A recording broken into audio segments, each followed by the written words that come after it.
सभी को नमस्कार, सभी को राम राम भाई, जय हिंद। कैसे हैं आप सब? उम्मीद करूंगा बेहद अच्छे होंगे और मजे में होंगे।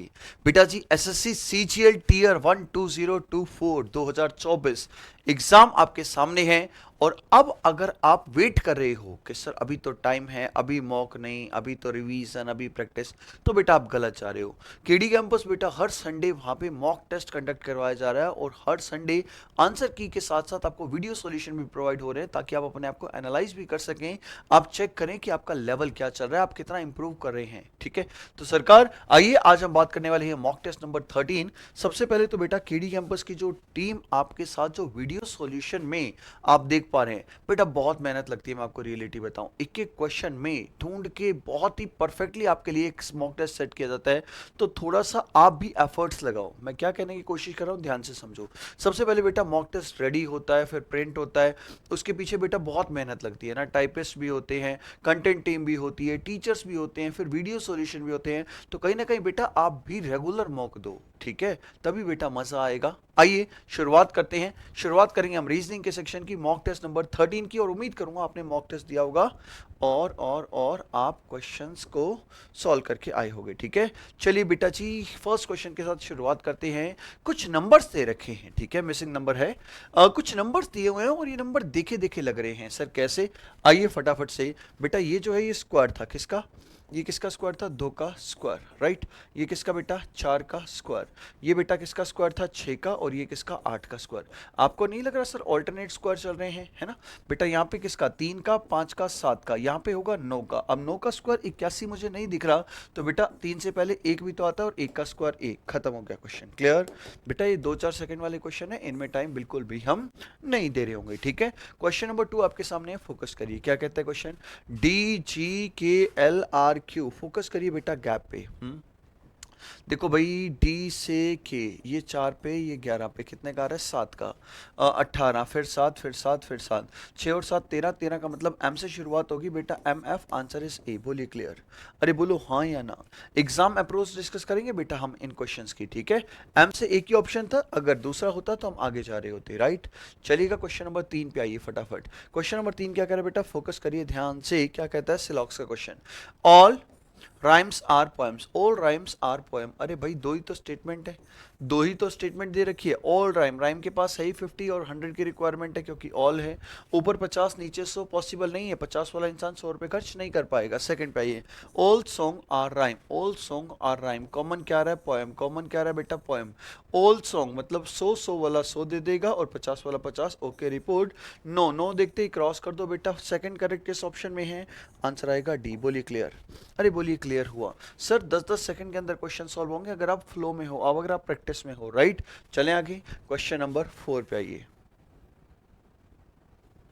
फोर्थ क्वेश्चन पे आइए बेटा। ये भी अच्छा क्वेश्चन है भाई, ये क्वेश्चन आया है आपके एग्जाम में। और क्वेश्चन की रिक्वायरमेंट है आपको थोड़ा सा माइंड चलाना पड़ेगा, थोड़ा सा माइंड चलाना पड़ेगा। कैसे? देखो बेटा कैसे, 5 2 से 200 बनाना है, मल्टीपल से कुछ नहीं हो रहा, स्क्वायर से कुछ नहीं हो रहा। लेकिन हाँ, अगर इंडिपेंडेंट नंबर्स के साथ खेल लिया जाए। बेटा 5 का स्क्वायर कितना? 25 और 2 का क्यूब कितना? 8। अरे भाई 25 इंटू 8 200। क्या समझे? पहले का स्क्वायर दूसरे का क्यूब, पहले का स्क्वायर दूसरे का क्यूब। मेरे बच्चे 3 का स्क्वायर कितना? 9 और 2 का क्यूब 8। अरे भाई 9 इंटू 8 कितना? 72। 2 का स्क्वायर कितना? 4 और 5 का क्यूब, राइट। 5 का क्यूब करना है ना बेटा, 5 का क्यूब करोगे तो कितना? 125। अरे भाई 125 इंटू 4 क्या आएगा सर? 500। Option number D. बोलिए क्लियर? अरे बोलो क्लियर, हाँ या ना? पक्का? Moving to the next question, question number 5। बेटा क्वेश्चन नंबर 5 क्या कह रहा है? जल्दी से देखिए इस बेहतरीन से क्वेश्चन को। और आज के सेट में ना एक चीज मैंने देखी कि क्वेश्चन का लेवल थोड़ा सा कैलकुलेटिव है, ठीक है। कहीं ना कहीं आपको माइंड चलाना पड़ रहा है, पेन भी चलाना पड़ रहा है ना, पेन का यूज भी आपको करना पड़ रहा है। जल्दी बताइए बेटा इस खूबसूरत से क्वेश्चन का आंसर क्या आएगा?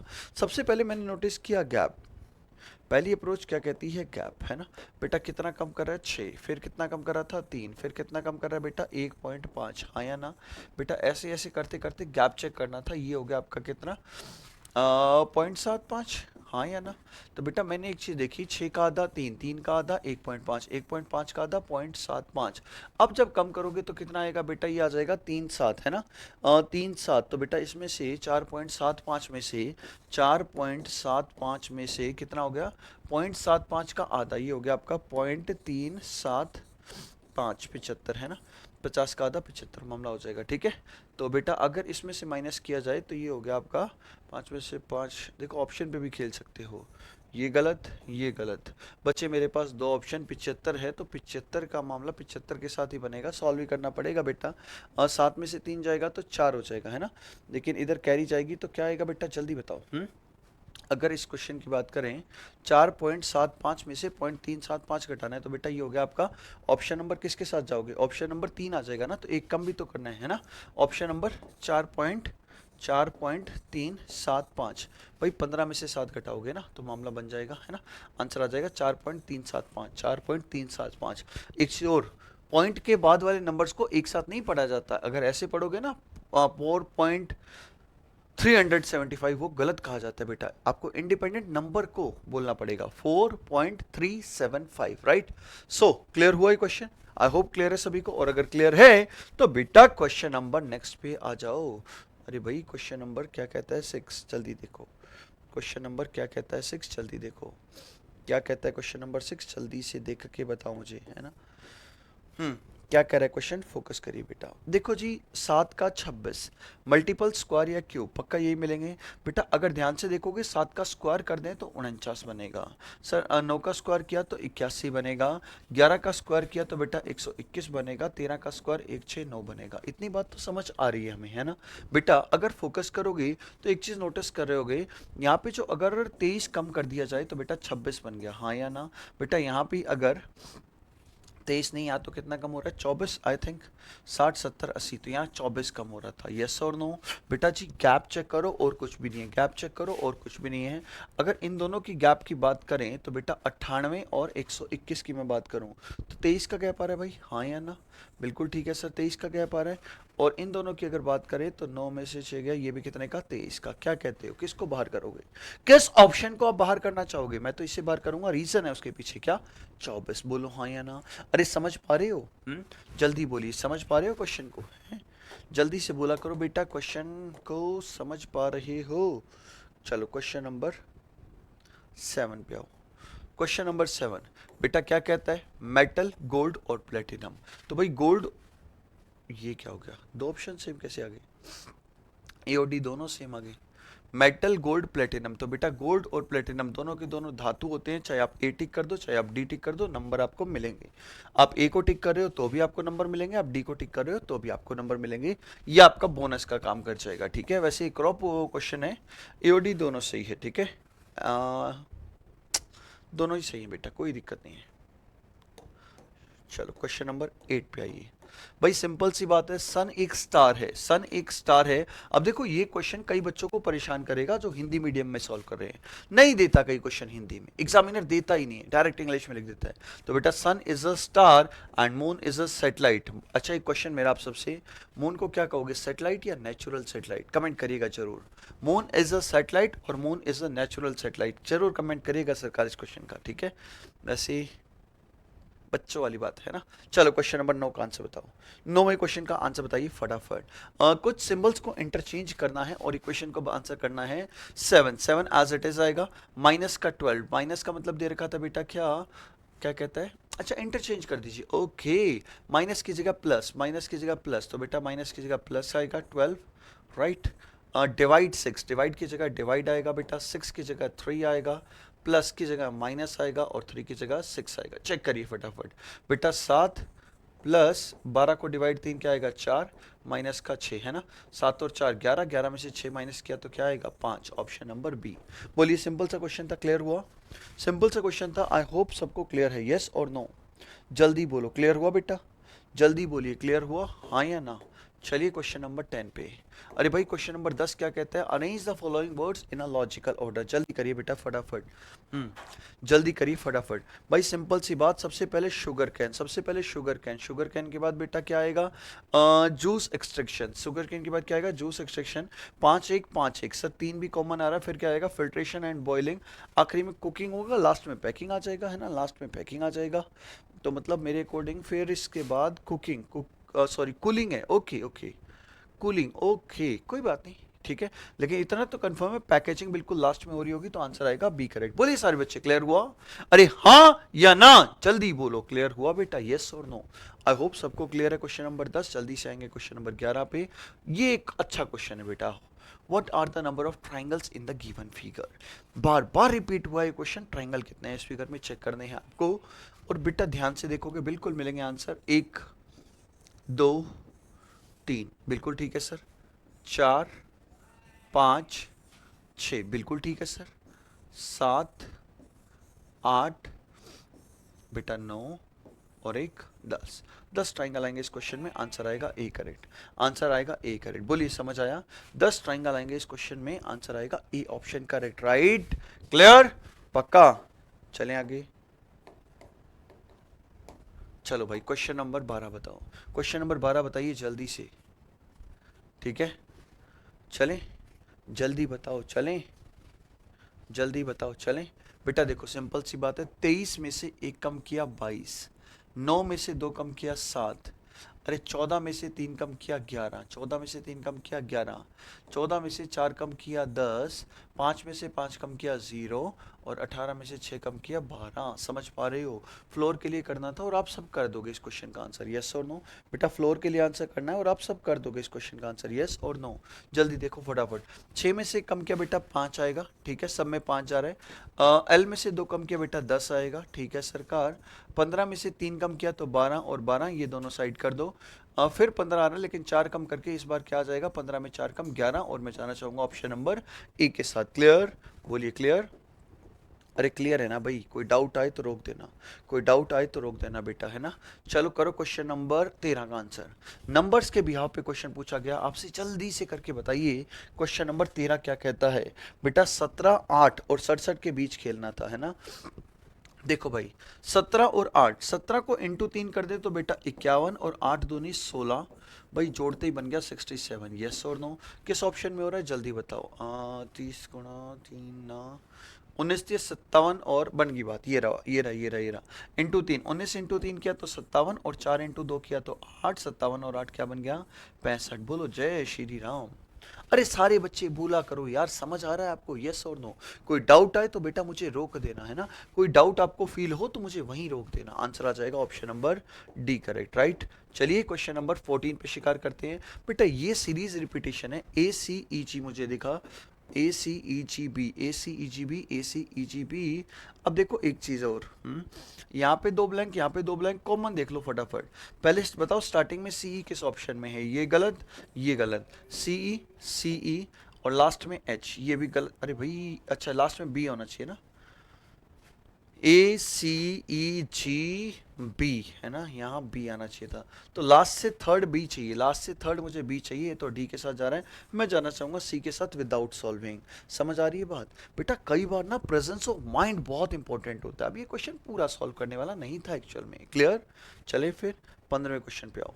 बेटा 15वें क्वेश्चन का आंसर बताओ जल्दी से, है ना, जल्दी से। ये तो बेटा स्टैटिक का क्वेश्चन है, जीएस एफिक्स है। जो आपका 4 मीनार था वो मोहम्मद कुली कुतुब शाह ने बनाया था, हवा महल किसने बनाया था? भाई इस क्वेश्चन का आंसर मैं बताना नहीं चाहूंगा, और अगर ये नहीं कर पा रहे तो बेटा आप एसएससी के एग्जाम से बाहर हैं। आंसर आएगा क्या? महाराजा स्वाय प्रताप सिंह। क्लियर हुआ? आंसर आएगा क्या? D correct. बोलो समझ आ रही है बात? अरे यार बोलो समझ आ रही है बात? ये तो पता होना चाहिए बेटा, हवा महल किसने बनाया था, ये आपका आंसर आएगा ऑप्शन नंबर डी। क्लियर हुआ? समझ आ रहा है? पक्का? चलें आगे बेटा, ये तो बेसिक है, ये तो बच्चे बच्चे को पता होना चाहिए ना, ये तो बच्चे बच्चे को पता होना चाहिए, बेसिक पार्ट है, ठीक है। चले आगे, क्वेश्चन नंबर 16 क्या कहता है, इनमें से डिफरेंट बताओ। बेटा इनमें से डिफरेंट बताओ, तो देखो एक चीज नोटिस करना, डॉल्फिन, टूना अगर बात करें है ना, डॉल्फिन, टूना और शार्क है ना, शार्क को भी बेटा इसी कैटेगरी में, जबकि वेल को अलग से रखेंगे। वेल क्या है मेरे बच्चे, मैमल है। अरे भाई वेल क्या है, मैमल है। बोलो समझ आ रही है बात, हाँ या ना। वेल क्या था मेरे बच्चे, मैमल था। वेल क्या था, मैमल। बोलो सारे बच्चे क्लियर। अब देखो ये चीजें भी हिंदी मीडियम वालों को धोखा दे जाती है ना, ये चीजें भी हिंदी मीडियम वालों को धोखा दे जाती है। अब ये अलग आपने क्यों किया, क्योंकि वो मैमल था, राइट। चले फिर आगे, अरे क्लियर है सभी को, क्वेश्चन नंबर 16 तक कहानी कंप्लीट। 17वें क्वेश्चन पे आ जाओ बेटा। ये है सरकार चाइनीज कोडिंग, डायरेक्ट कोडिंग, ऊपर से उठाओ और नीचे रख दो। कैनल्स के लिए पूछा है, तो सबसे पहले ऊपर से बताइए, सी चौथे नंबर पे आ रहा है, 1 2 3 4, डॉलर से शुरुआत, डॉलर से शुरुआत बेटा। ये 3 यहां तक सेम चल रहा है। अब 5वें पे आ जाओ, 5वें का मतलब एल है ना, एल का ऊपर से देखो, एल क्या था, लास्ट से चौथा, 1 1 2 3 4, ये वाला सिंबल। एल का जो ऑप्शन आएगा वो आपका ये सिंबल आएगा। तो मेरे अकॉर्डिंग आंसर ए आना चाहिए। क्या कहते हो, समझ आ रही है बात। मेरे अकॉर्डिंग आंसर ए आना चाहिए। और हमने पूरा सॉल्व नहीं किया, हमने एग्जाम अप्रोच डिस्कस की है ना, एग्जाम अप्रोच अलग होती है बेटा, समझ आ रही है बात। जल्दी बोलो फटाफट, जल्दी बोलो फटाफट। 18वां क्वेश्चन, भाई ये क्वेश्चन बार बार रिपीट होता है, इंडियन के लिए आ चुका है, एयरफोर्स के लिए आ चुका है, स्कूल के लिए आ चुका है, स्टूडेंट के लिए आ चुका है। इंटू 2 - 1 का पैटर्न है, क्लास में भी करवाया है, बच्चा बच्चा जानता है ऑफलाइन ऑनलाइन का। A is equal to 1, B is equal to 3, C is equal to 5 है ना। तो पूछा था किसके लिए, पूछा था एयर इंडिया के लिए। तो बेटा 1 से शुरुआत होगी, ये गलत। आई 9 दूनी 18 में से कम किया, 17 17, ठीक है भाई। चलो आर 18 दूनी आपका 18 दूनी 36, 36 में से एक कम 35, ये भी गलत हो गया। 35 35 17 17 है ना। 17 किसके लिए आया बेटा, आई के लिए है ना। 14 दूनी 28, 28 में से एक कम 27, आंसर आएगा सी, आंसर आएगा सी। बोलिए सारे, क्लियर हुआ पक्का ना। पैटर्न जो था वो क्या निकल के आया, इंटू 2 माइनस का 1, दैट्स इट, क्लियर। 19वां क्वेश्चन बताइए बेटा। 19वां क्वेश्चन क्या कहता है, आयोडीन को बाहर कर दो, आयोडीन को बाहर कर दो। क्यों, क्योंकि बच्चा बच्चा जानता है टाटा के नमक में आयोडीन होता है, हाँ या ना। यही लॉजिक है जल्दी बताओ लॉजिक क्या है। बच्चा बच्चा जानता है कि टाटा के नमक में आयोडीन है, ज्यादा मिलता है आयोडीन, ये कारण है क्या बेटा। आयोडीन को अलग करेंगे क्योंकि आयोडीन में आपका मेटल है, ठीक है। बाकी सारे के सारे आपके अलग करने पड़ेंगे, ठीक है। चलें, चलो क्वेश्चन नंबर 20 बताओ, क्वेश्चन नंबर 20 बताओ बेटा। 20वां क्वेश्चन क्या कह रहा है, फोकस करो। 20वां क्वेश्चन क्या कहता है बेटा, फोकस करो जल्दी से। यहां गैप आ रहा है 2 का, यहां गैप आ रहा है 2 का, यहां गैप आ रहा है 3 का, यहां गैप आ रहा है 5 का। अगला गैप प्राइम नंबर चल रहे हैं बेटा, 2 3 5। अरे भाई 2 3 5, आगे बताओ क्या आएगा बेटा, 7 आएगा। 14 और 7 क्या आएगा, 21। अरे हाँ या ना, आंसर आएगा ये। और अगर 7 के बाद मैं बात करूं तो प्राइम क्या है, 8 नहीं है, 9 नहीं है, 10 नहीं है, बट 11, तो आंसर आ जाएगा 21, 21। बोलो जय श्री राम। 20 क्वेश्चन हो गए बेटा, 5 क्वेश्चन और बचे हमारे। 2 1 3 1 4 3, कॉमन देखा मैंने 1 1 3 3, बेटा बचा क्या 2, बचा क्या 4। और यही क्वेश्चन की रिक्वायरमेंट है, इसने पूछा है क्या 2, 2 के सामने क्या आएगा 4, याद करो बेटा सिखाया था। 2 कॉमन 2 के तीसरा तीसरे के opposite, that's it, clear. 2 common 2 के तीसरा तीसरे के अपोजिट, आंसर आएगा 4, ठीक है बेटा। चलो करिए भाई क्वेश्चन नंबर 22 का आंसर। क्वेश्चन नंबर 22 क्या कह रहा है, जल्दी देखो बेटा। ये है 10, ये है 13 का स्क्वायर, मतलब +3 करके स्क्वायर। 7 + 3 10 का स्क्वायर। 14 + 3 27 का, 24 + 3 27 का स्क्वायर। अरे भाई 8 और 3 11 का स्क्वायर, तो 121 आना चाहिए था। 100 क्यों लिख रखा है इसने, बाहर फेंक दो इसको, समझ पा रहे हो। अरे समझ पा रहे हो, बहुत ही बेहतरीन। क्वेश्चन नंबर 23 बेटा है ना। चलिए चलिए चलिए, क्वेश्चन नंबर 23 का आंसर बताइए। 23वां क्वेश्चन क्या कहता है, जल्दी से बेटा ऊपर ऑपरेशंस को पुट करके इक्वेशन को सेटिस्फाई करना है। करिए सॉल्व है ना। डिवाइड, अरे भाई 4 8 से दूसरे नंबर पे डिवाइड चाहिए मुझे, ये तो गलत हो गया। या तो ए के साथ या सी के साथ। 10 गुणा 4 10 गुणा 4 40, 40 8 5 5 बराबर ए से आ जाएगा। और नहीं ए से नहीं आ रहा भाई, डी चेक करो। 10 गुणा 4 40, 40 भाग 8 5 3 चौक 12 -7, देखो ना डायरेक्ट दिख रहा है डी, डायरेक्ट दिख रहा है डी। कैसे, 10 गुणा 4 40, 40 को डिवाइड 8 5 5 बराबर किसके, 4 3 12, 12 में से 7 घटाया 5 है ना, तो 5 बराबर 5। बेटा इनमें कहाँ आप पेन उठाओगे, इनमें कहाँ आप पेन उठाओगे, अब तो तुम क्रांतिकारी बन चुके हो। हॉस्पिटल, प्रोफेसर और सिंगर। अरे सिंगर जाके हॉस्पिटल में क्या करेगा, प्रोफेसर साहब हॉस्पिटल में जाके क्या करेंगे, यो यो हनी सिंह है। आंसर आएगा डी, बात खत्म। 10 सेकंड लगे और क्वेश्चन टिक कर दिया, 10 सेकंड लगे और क्वेश्चन टिक कर दिया। क्लियर। और आज के सेट का लास्ट क्वेश्चन अब आपके सामने है बेटा, जल्दी से बता दो क्या आंसर। बेटा लॉजिकल ऑर्डर में चलना था, जल्दी बताइए आंसर क्या आएगा। सबसे पहले एक्सीडेंट होता है, हाँ या ना। अच्छा लॉजिकल नहीं है, डिक्शनरी के ऑर्डर में। ओके, मैं सोच रहा था पहले क्योर होगा, फिर हॉस्पिटल होगा, एक्सीडेंट होगा, फिर हॉस्पिटल से बाहर आओगे, लॉजिकल ऑर्डर। लेकिन ये तो डिक्शनरी वाला क्वेश्चन है बेटा, ये तो डिक्शनरी वाला क्वेश्चन है और आप इजीली कर दोगे। ए कॉमन आ रहा है राइट, अगला letter M C C N N, तो बेटा सी सी सी सी आई यू। 3 के बाद 4 आएगा, 3 के बाद 4, 34 का मतलब ये गलत, ये गलत, 34 और 34। अब क्या करो, काट दो 34। M N M, M B L मतलब बी आएगा है ना, तो 1 5 2, 1 5 2, 34 152। आंसर आएगा क्या मेरे बच्चे, आंसर आएगा क्या, डी करेक्ट। बोलिए समझ आया, 34 152 सही किया ना। ये काट दिया, ये काट दिया, एम वाले आएंगे ना, A M B U L. 34, रुको रुको रुको, बी के बाद एल आ रहा है ना, है ना, 5 आएगा पहले, पहले 5 आएगा, फिर 1 आएगा और फिर 2 आएगा। 34 512 बेटा, 34 512 बच्चों वाला क्वेश्चन था, बट हमने जल्दी जल्दी में, और ये होती है एग्जाम में गलतियां, तो सावधान रहे, सतर्क रहें और ऐसी ऐसी गलतियां ना करें। और केडी कैंपस का जो मॉक टेस्ट हो रहा है हर संडे, मॉक टेस्ट जरूर दो बेटा। आप अपने आप को चेक करो, आपका लेवल क्या चल रहा है, कितनी आपकी मेहनत पॉजिटिव जा रही है और आप कर क्या रहे हैं बेटा, है ना। तो बेटा 25 क्वेश्चन हमने रीजनिंग के डिस्कस किए, उम्मीद करूंगा आपका स्कोर बेस्ट से बेस्ट रहा होगा। तो आगे आप कंटिन्यू करिए जीएस, इंग्लिश एंड आपका मैथ्स के सेक्शन के साथ। Thank you so much, God bless you all, खुश रहिए, मस्त रहिए, हाँ बी रेगुलर, पेशेंस के साथ जुड़े रहिए। होता क्या है, कई बार बच्चा डीमोटिवेट हो जाता है कि सर मेरे तो नंबर घट रहे हैं, मेरे नंबर इंप्रूव नहीं हो रहे। बेटा कहते हैं ना, कामयाबी एक दिन में नहीं मिलती, लेकिन हाँ कामयाबी एक दिन जरूर मिलती है। Be positive. Thank you so much, God bless you all, जय हिंद जय भारत, टेक केयर। जय हिंद मेरे प्यारे दोस्तों, मैं उम्मीद करूंगा कि आज आपने हमारा मॉक टेस्ट दिया होगा और बेहतरीन मॉक था ये, और इस क्वेश्चन को हम आज आपके साथ डिस्कस करेंगे। जीएस वाले सेक्शन को मैं अब आपके साथ डिस्कस करने जा रहा हूं और आप मेरे साथ मिलाइए अपने क्वेश्चंस को, कितने क्वेश्चंस आपने सही किए हैं और कौन कौन से क्वेश्चंस में क्या कमियां रही जो आपसे गलत हो गए। आइए बिना देर किए हुए हम आज के मॉक की शुरुआत करते हैं और देखते हैं कि आपके कितने प्रश्न सही हुए हैं। जीएस वाले सेक्शन में सबसे पहला क्वेश्चन जो आपने देखा वो ये था, who was the first ruler of Gupta dynasty to assume the grand title of Maharaja Dhiraj. Maharaja Dhiraj की भव्य उपाधि धारण करने वाला गुप्त वंश का प्रथम शासक कौन था। मेरे प्यारे बच्चों, आप अच्छी तरह जानते हो कि गुप्त काल को भारतीय इतिहास का पहला स्वर्ण काल कहा जाता है। First golden era of Indian history is considered as a Gupta period. गुप्त काल को भारतीय इतिहास का पहला स्वर्ण काल कहते हैं क्योंकि इस पीरियड में हमारे देश में लिटरेचर का, आर्किटेक्ट का, हर एक चीज का एक्सट्रीम लेवल तक डेवलपमेंट होता है। और गुप्त काल के बाद दूसरा स्वर्ण काल माना जाता है मेडिवल इंडिया में मुगल काल को। अगर हम बात गुप्त काल की करें तो गुप्त काल के फाउंडर श्रीगुप्त माने जाते हैं, लेकिन गुप्त काल के एक्चुअल फाउंडर माने जाते हैं चंद्रगुप्त फर्स्ट। और चंद्रगुप्त फर्स्ट ही वो राजा थे जिन्होंने उपाधि ली थी महाराजा धीराज की। आप जानेंगे चंद्रगुप्त फर्स्ट ही वो शासक थे जिन्होंने महाराजा धीराज की उपाधि ली थी।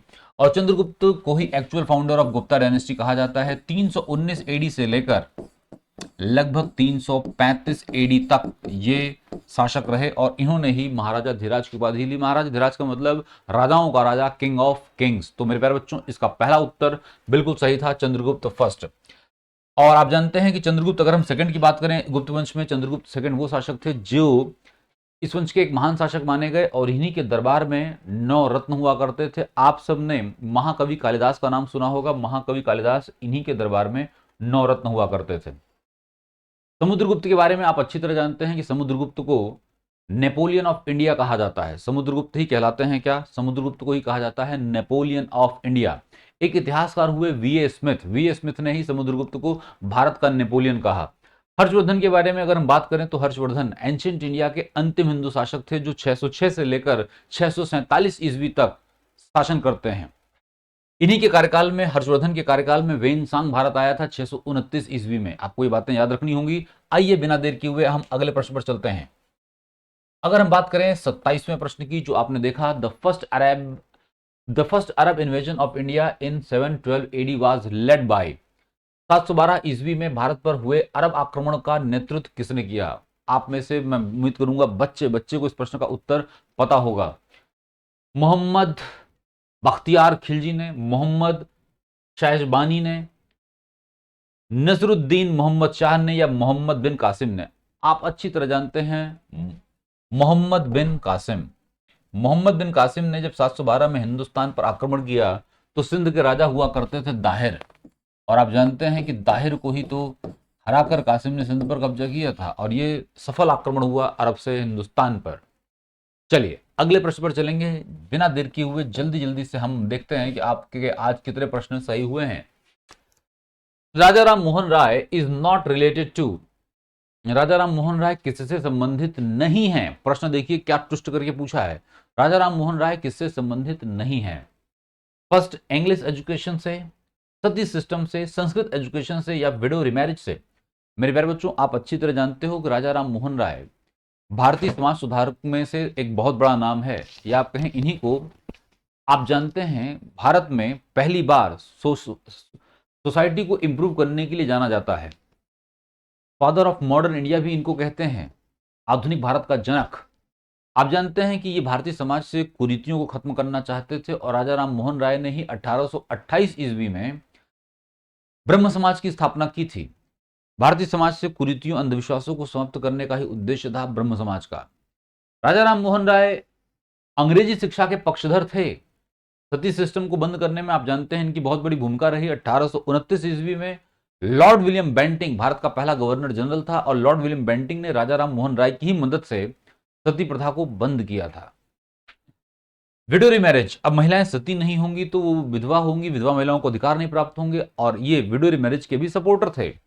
मेरे प्यारे बच्चों, अगर हम देखें इसमें राजा राम मोहन राय किससे संबंधित नहीं है, तो राजा राम मोहन राय संबंधित नहीं है संस्कृत एजुकेशन से। यहां पर राजा राम मोहन राय का संस्कृत एजुकेशन में कोई बहुत भूमिका नहीं देखने को मिलती है। तो आप जानेंगे अंग्रेजी शिक्षा, सती प्रथा और विधवा पुनर्विवाह से तो संबंधित है ये, बट संस्कृत एजुकेशन से राजा राम मोहन राय संबंधित नहीं है। 29वां सवाल, भारत में अंग्रेजों ने प्रथम मदरसा कहां स्थापित किया? Where did the British establish the first madrasa in India? Madras में, बंबई में, अलीगढ़ में, या कलकत्ता में? तो मेरे प्यारे बच्चों, मैं आप सबको बताता चलूं, वर्ष था 1781 का। 1781 में गवर्नर जनरल ऑफ बंगाल हुआ करता था वारेन हास्टिंग। 1781 में वारेन हास्टिंग, आप वारेन हास्टिंग के बारे में जानते ही हैं। 1773 से लेकर 85 तक he was governor general of Bengal. 1773 से 85 तक Warren Hastings governor general of Bengal था, और इसी वारेन हास्टिंग ने 1781 ईस्वी में मदरसा की स्थापना की कलकत्ता में। इसी ने मदरसा की स्थापना की कलकत्ता में। तो मेरे प्यारे बच्चों, आप जानेंगे भारत में अंग्रेजों के द्वारा स्थापित पहला मदरसा कलकत्ता में स्थापित हुआ था। किसने किया? वारेन हास्टिंग ने।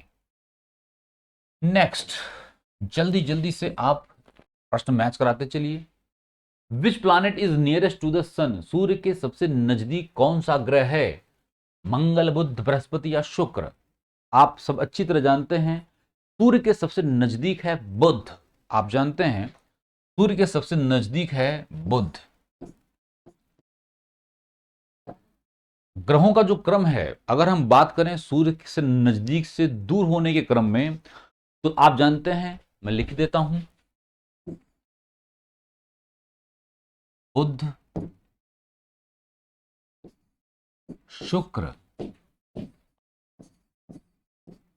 मेरे प्यारे बच्चों, ये जो मैं क्रम लिख रहा हूं, ये सूर्य से नजदीक से दूर होने के क्रम का, दूर होने से क्रम का है।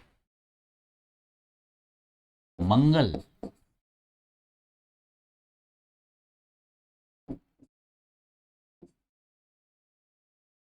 अच्छा एक बात आप जानते हैं कि अब हमारे सौरमंडल में सिर्फ 8 ग्रह हैं। ये बात आप जानते हैं, 8 ग्रह हैं। पहले 9 हुआ करते थे, लेकिन प्लूटो को अब हमने ग्रहों की श्रेणी से निकाल दिया है। आप जानते हैं, अब इसलिए 8 हैं।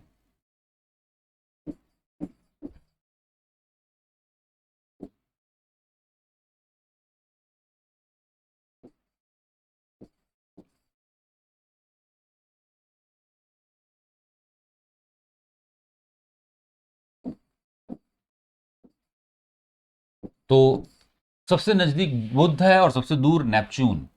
बुध, शुक्र, पृथ्वी, मंगल, बृहस्पति, शनि, यूरेनस और नेपच्यून, यही वो 8 ग्रह हैं जो सूर्य से नजदीक से दूर होने के क्रम में है। अगर आपसे पूछा जाए सबसे नजदीक कौन सा है, तो सबसे नजदीक हमारा मरकरी यानी कि बुध है। सबसे दूर, तो सबसे दूर नेपच्यून है। और आप जानते हैं बुध के बारे में, ये लगभग 88 दिनों में ही परिक्रमा पूरी कर लेता है।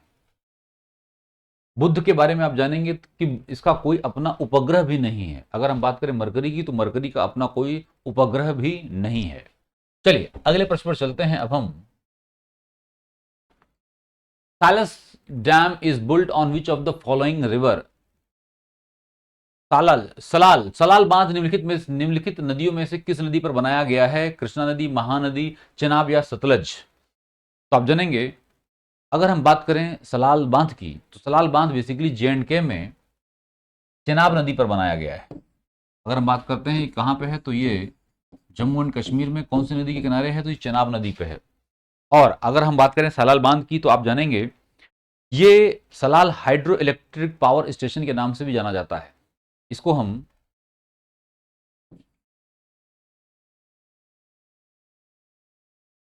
हाइड्रो इलेक्ट्रिक पावर स्टेशन के नाम से भी जानते हैं। कहां पे है, कौन सी नदी पे? तो ये चेनाब नदी पे है। Next question, bile is secreted by dash. पित्त डैश द्वारा स्रावित होता है? पैनक्रियाज, लीवर, स्टमक या गाल ब्लैडर? तो आप जानेंगे बाइल जूस जो होता है, बाइल जूस बेसिकली हमारे लीवर के द्वारा सिक्रेटेड किया जाता है। और आप अच्छी तरह जानते हैं कि बाइल जूस क्या करता है। बाइल जूस हमारे फैट को फैटी एसिड में ब्रेक करता है, जिससे वो आसानी से डाइजेस्ट हो सके। आप जानते हैं इस बात को? सही उत्तर है लीवर।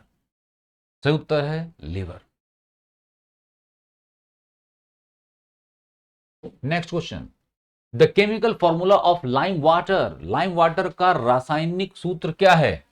तो मेरे प्यारे बच्चों, आप अच्छी तरह जानते हो lime water CaCl2 CaCO3 CaOH2 CaOH blank. तो लाइम वाटर आप अच्छी तरह जानते हैं कैल्शियम हाइड्रोक्साइड को कहा जाता है। लाइम वाटर का सूत्र क्या होता है? Calcium hydroxide CaOH twice. Lime water क्या है? Calcium hydroxide CaOH2। 33वें का सी आंसर बिल्कुल सही है। नेक्स्ट क्वेश्चन पर चलेंगे। The method of transmission of heat is. ऊष्मा के संचरण की विधि क्या है? कंडक्शन, चालन? आप जानते हैं कंडक्शन से ऊष्मा संचरित होती है। कन्वेक्शन, संवहन, संवहन से भी संचरित होती है, संचरण होता है। रेडिएशन, विकिरण से भी संचरण होता है। तो ऊष्मा के संचरण की विधि तो तीनों है, मतलब कंडक्शन भी है, कन्वेक्शन भी है, रेडिएशन भी है। तो सही उत्तर हमारा होगा क्या? All of the above. सही उत्तर है ऑल ऑफ द अबव। 35वां सवाल, भारत का पहला सुपर कंप्यूटर कौन सा है? परम, बायोक्रोम, परम युवा, परम पद्म या परम 8000? बचपन से आप इस प्रश्न को पढ़ते आए होंगे। हमारा पहला सुपर कंप्यूटर परम 8000। आप सब अच्छी तरह जानते हैं भारत का पहला सुपर कंप्यूटर परम 8000, जिसका निर्माण 1991 में हुआ था। आप जानेंगे परम 8000 बना कब? 1991 में। और प्रोफेसर विजय भाटकर इसके फाउंडर कहे जाते हैं। अगर आपसे फाउंडर भी कभी पूछा जाए तो आप याद रखेंगे विजय भाटकर, इसके निर्माता विजय भाटकर। इसके साथ मैं आप लोगों को बताना चाहूंगा मेरे प्यारे बच्चों कि आज की डेट में हमारा जो सबसे फास्टेस्ट सुपर कंप्यूटर है, ये तो आपने जाना हमारे पहले सुपर कंप्यूटर के बारे में। हमारा आज की डेट में सबसे fastest super computer of India, उसका नाम है एरावत। हमारे फास्टेस्ट सुपर कंप्यूटर का नाम एरावत है। और एरावत की अगर तुलना की जाए तो दुनिया के 500 फास्ट सुपर कंप्यूटरों में 75वें नंबर पर है। एरावत की अगर हम बात करें तो दुनिया के 500 सुपर कंप्यूटरों में एरावत हमारा 75वें नंबर पर आता है, जो आज हमारा सबसे फास्टेस्ट सुपर कंप्यूटर है। नेक्स्ट क्वेश्चन पर चलिए। What type of tax is GST? Goods and service tax basically किस टैक्स का एग्जांपल है? तो आप अच्छी तरह जानते हैं गुड्स एंड सर्विस टैक्स यानी कि जीएसटी हमारा इनडायरेक्ट टैक्स है। आप जानते हैं goods and service tax basically ये एक इनडायरेक्ट टैक्स है। मैं उम्मीद करूंगा आपने इसका सही उत्तर दिया होगा। गुड्स एंड सर्विस टैक्स हमारा किस प्रकार का टैक्स है? तो ये हमारा एक इनडायरेक्ट टैक्स। चलिए अगले प्रश्न पर चलते हैं। अब हम 37वें सवाल को पढ़ेंगे। The main feature of which act was provincial autonomy? किस अधिनियम की प्रमुख विशेषता प्रांतीय स्वायत्तता थी? 1935, 1904, 1919 या 1858? मैं अब यहां आप लोगों को एक छोटा सा कंसेप्ट बताऊंगा इतिहास का, जिससे आप अपने आप इस प्रश्न को रिलेट कर पाएंगे। तो मेरे प्यारे बच्चों, आपको मैं बताता हूं कि जब भारत में अंग्रेजों के द्वारा 1919 में एक एक्ट आया, जिस एक्ट को कहा गया मॉन्टेग्यू चेम्सफोर्ड रिफॉर्म एक्ट। आप जानते हैं मॉन्टेग्यू साहब जो थे ये भारत के राज्य सचिव हुआ करते थे और चेम्सफोर्ड भारत के वायसराय हुआ करते थे। मॉन्टेग्यू चेम्सफोर्ड रिफॉर्म एक्ट आता है 1919 में, और मॉन्टेग्यू चेम्सफोर्ड रिफॉर्म एक्ट के तहत ही प्रांतों में डायरकी इंपोज की जाती है, प्रांतों में द्वैध शासन लगाया जाता है। लेकिन उसी द्वैध शासन को बाद में 1935 भारत शासन अधिनियम के तहत समाप्त किया जाता है। तो यहां पर बात हो रही है एक्ट वाज प्रोविंशियल ऑटोनॉमी। तो आप ध्यान रखेंगे प्रांतीय स्वायत्तता 1935 का गवर्नमेंट ऑफ इंडिया एक्ट के तहत होती है। 1935 भारत शासन अधिनियम के तहत प्रांतों से द्वैध शासन समाप्त कर दिया जाता है। और आप जानते हैं अंग्रेजों की तरफ से आने वाला सबसे आखिरी एक्ट 1935 भारत शासन अधिनियम था। भारत शासन अधिनियम से ही हमारे संविधान का लगभग 70% से अधिक data as it is copy paste किया गया है। आप जानेंगे भारत शासन अधिनियम ही वो एक्ट था जिस एक्ट के तहत डिस्ट्रीब्यूशन ऑफ पावर, शक्ति का विभाजन होता है केंद्र और राज्य के बीच में। चलिए तो इसका उत्तर 1935 government of India act, 1935 Bharat शासन अधिनियम। उच्च न्यायालय के न्यायाधीशों की नियुक्ति कौन करता है? हु अपॉइंट द जजेस of the high court? Governor, president, parliament या स्टेट लेजिस्लेचर? मेरे प्यारे बच्चों, मैं उम्मीद करूंगा इसका उत्तर भी आप सबको पता होगा। पॉलिटी आप सब पढ़ते हैं और आप जानते हैं हमारे संविधान में आर्टिकल 216, आपने अगर पॉलिटी पढ़ रखी है आपको पता है आर्टिकल 216 के तहत है क्या? Composition of high courts. आप जानते हैं हमारे संविधान में आर्टिकल 216 क्या कहता है? Article 216 composition of high courts आप जानते हैं। लेकिन अगर हम आर्टिकल 217 की बात करें तो आर्टिकल 217 के तहत हाई कोर्ट में चीफ जस्टिस की नियुक्ति राष्ट्रपति करता है, लेकिन राज्यपाल की सलाह पर। तो मेरे प्यारे बच्चों, न्यायाधीशों की नियुक्ति करता है कौन? प्रेसिडेंट। आर्टिकल 217 के अगर हम माने तो आप जानेंगे राष्ट्रपति ही न्यायाधीशों की नियुक्ति करता है, लेकिन किसके सलाह पर? तो राज्यपाल के सलाह पर। बहुत बढ़िया। अब मैं उम्मीद करूंगा ये सारे प्रश्न आप सही करके आए होंगे। चलते हैं अगले प्रश्न पर। Fat absorbed after digestion in intestine is carried by. आंत में पाचन के पश्चात अवशोषित वसा का वहन किसके द्वारा किया जाता है? ब्लड के द्वारा, प्लाज्मा द्वारा, लिम्फ्स या लसिका द्वारा, या इनमें से कोई नहीं? तो मेरे प्यारे बच्चों, आंत में पाचन के पश्चात अवशोषित वसा का वहन बेसिकली लिम्फ या लसिका द्वारा किया जाता है। सही उत्तर है सी, लिम्फ या लसिका। 40वें सवाल पर चलेंगे। The headquarter of south western railway is. दक्षिण पश्चिम रेलवे का मुख्यालय कहां है? बंगलुरु में, हुबली में, चेन्नई में या जयपुर में? तो आप जानते हैं बड़े कॉमन फैक्चुअल क्वेश्चंस हैं, ये आप सब सही करके आए होंगे। दक्षिण पश्चिमी रेलवे का मुख्यालय जो है बच्चों ये हुबली नामक जगह पर है। 40वें का बी उत्तर सही है। अगर मैं बताऊं आपको कि हुबली जो है कर्नाटक में है। आप जानेंगे हुबली कहाँ है, तो हुबली कर्नाटक में है। दक्षिण पश्चिम रेलवे का मुख्यालय यही हुबली नामक जगह कर्नाटक में है। 41वां प्रश्न, एशियाई एशियाई विकास bank, the headquarter of Asian development bank is located in which country. तो मेरे प्यारे बच्चों, एशियन डेवलपमेंट बैंक का हेडक्वार्टर जो है ये फिलीपींस में है। एशियन डेवलपमेंट बैंक का हेडक्वार्टर कहां है, तो फिलीपींस में। 41वें का डी आंसर सही है, फिलीपींस में है। नेक्स्ट क्वेश्चन पर चलेंगे अब हम। विच of the following is a dance form of Rajasthan. निम्नलिखित में से कौन सा राजस्थान का एक नृत्य है? झूलन, कूमी, दप्पू या मरूनी। मेरे प्यारे बच्चों, ये सब फोक डांस हैं अलग अलग स्टेट्स के। अगर हम राजस्थान की बात करें, झूलन की बात करें, तो झूलन बेसिकली राजस्थान का डांस है। आप जानेंगे राजस्थान का डांस झूलन है। और राजस्थान का ही घूमर तो बड़ा कॉमन है, आप सबको पता है, घूमर के बारे में आप अच्छी तरह जानते हैं। अगर हम बात करें कूमी की, आपको यह भी पता होना चाहिए कूमी कहां का है। तो आप जानेंगे कूमी तमिलनाडु का है। कूमी आपसे पूछ लिया जाए कूमी कहां का डांस है, तो कूमी तमिलनाडु का है। अगर बात की जाए दप्पू की, तो दप्पू डांस जो है वो आंध्र प्रदेश का है। दप्पू कहां का है? आंध्र प्रदेश का है। और मरूनी, आप जानेंगे मरूनी जो है ये सिक्किम का डांस है। मरूनी सिक्किम का डांस। चलिए अगले प्रश्न पर चलते हैं। Excessive curvature of eye lens leads to. नेत्र लेंस की अधिक वक्रता डैश का नेतृत्व करती है? मोतियाबिंद का, हाइपर मेट्रोपिया का, मायोपिया क्या, या अंधापन का। तो आप जानेंगे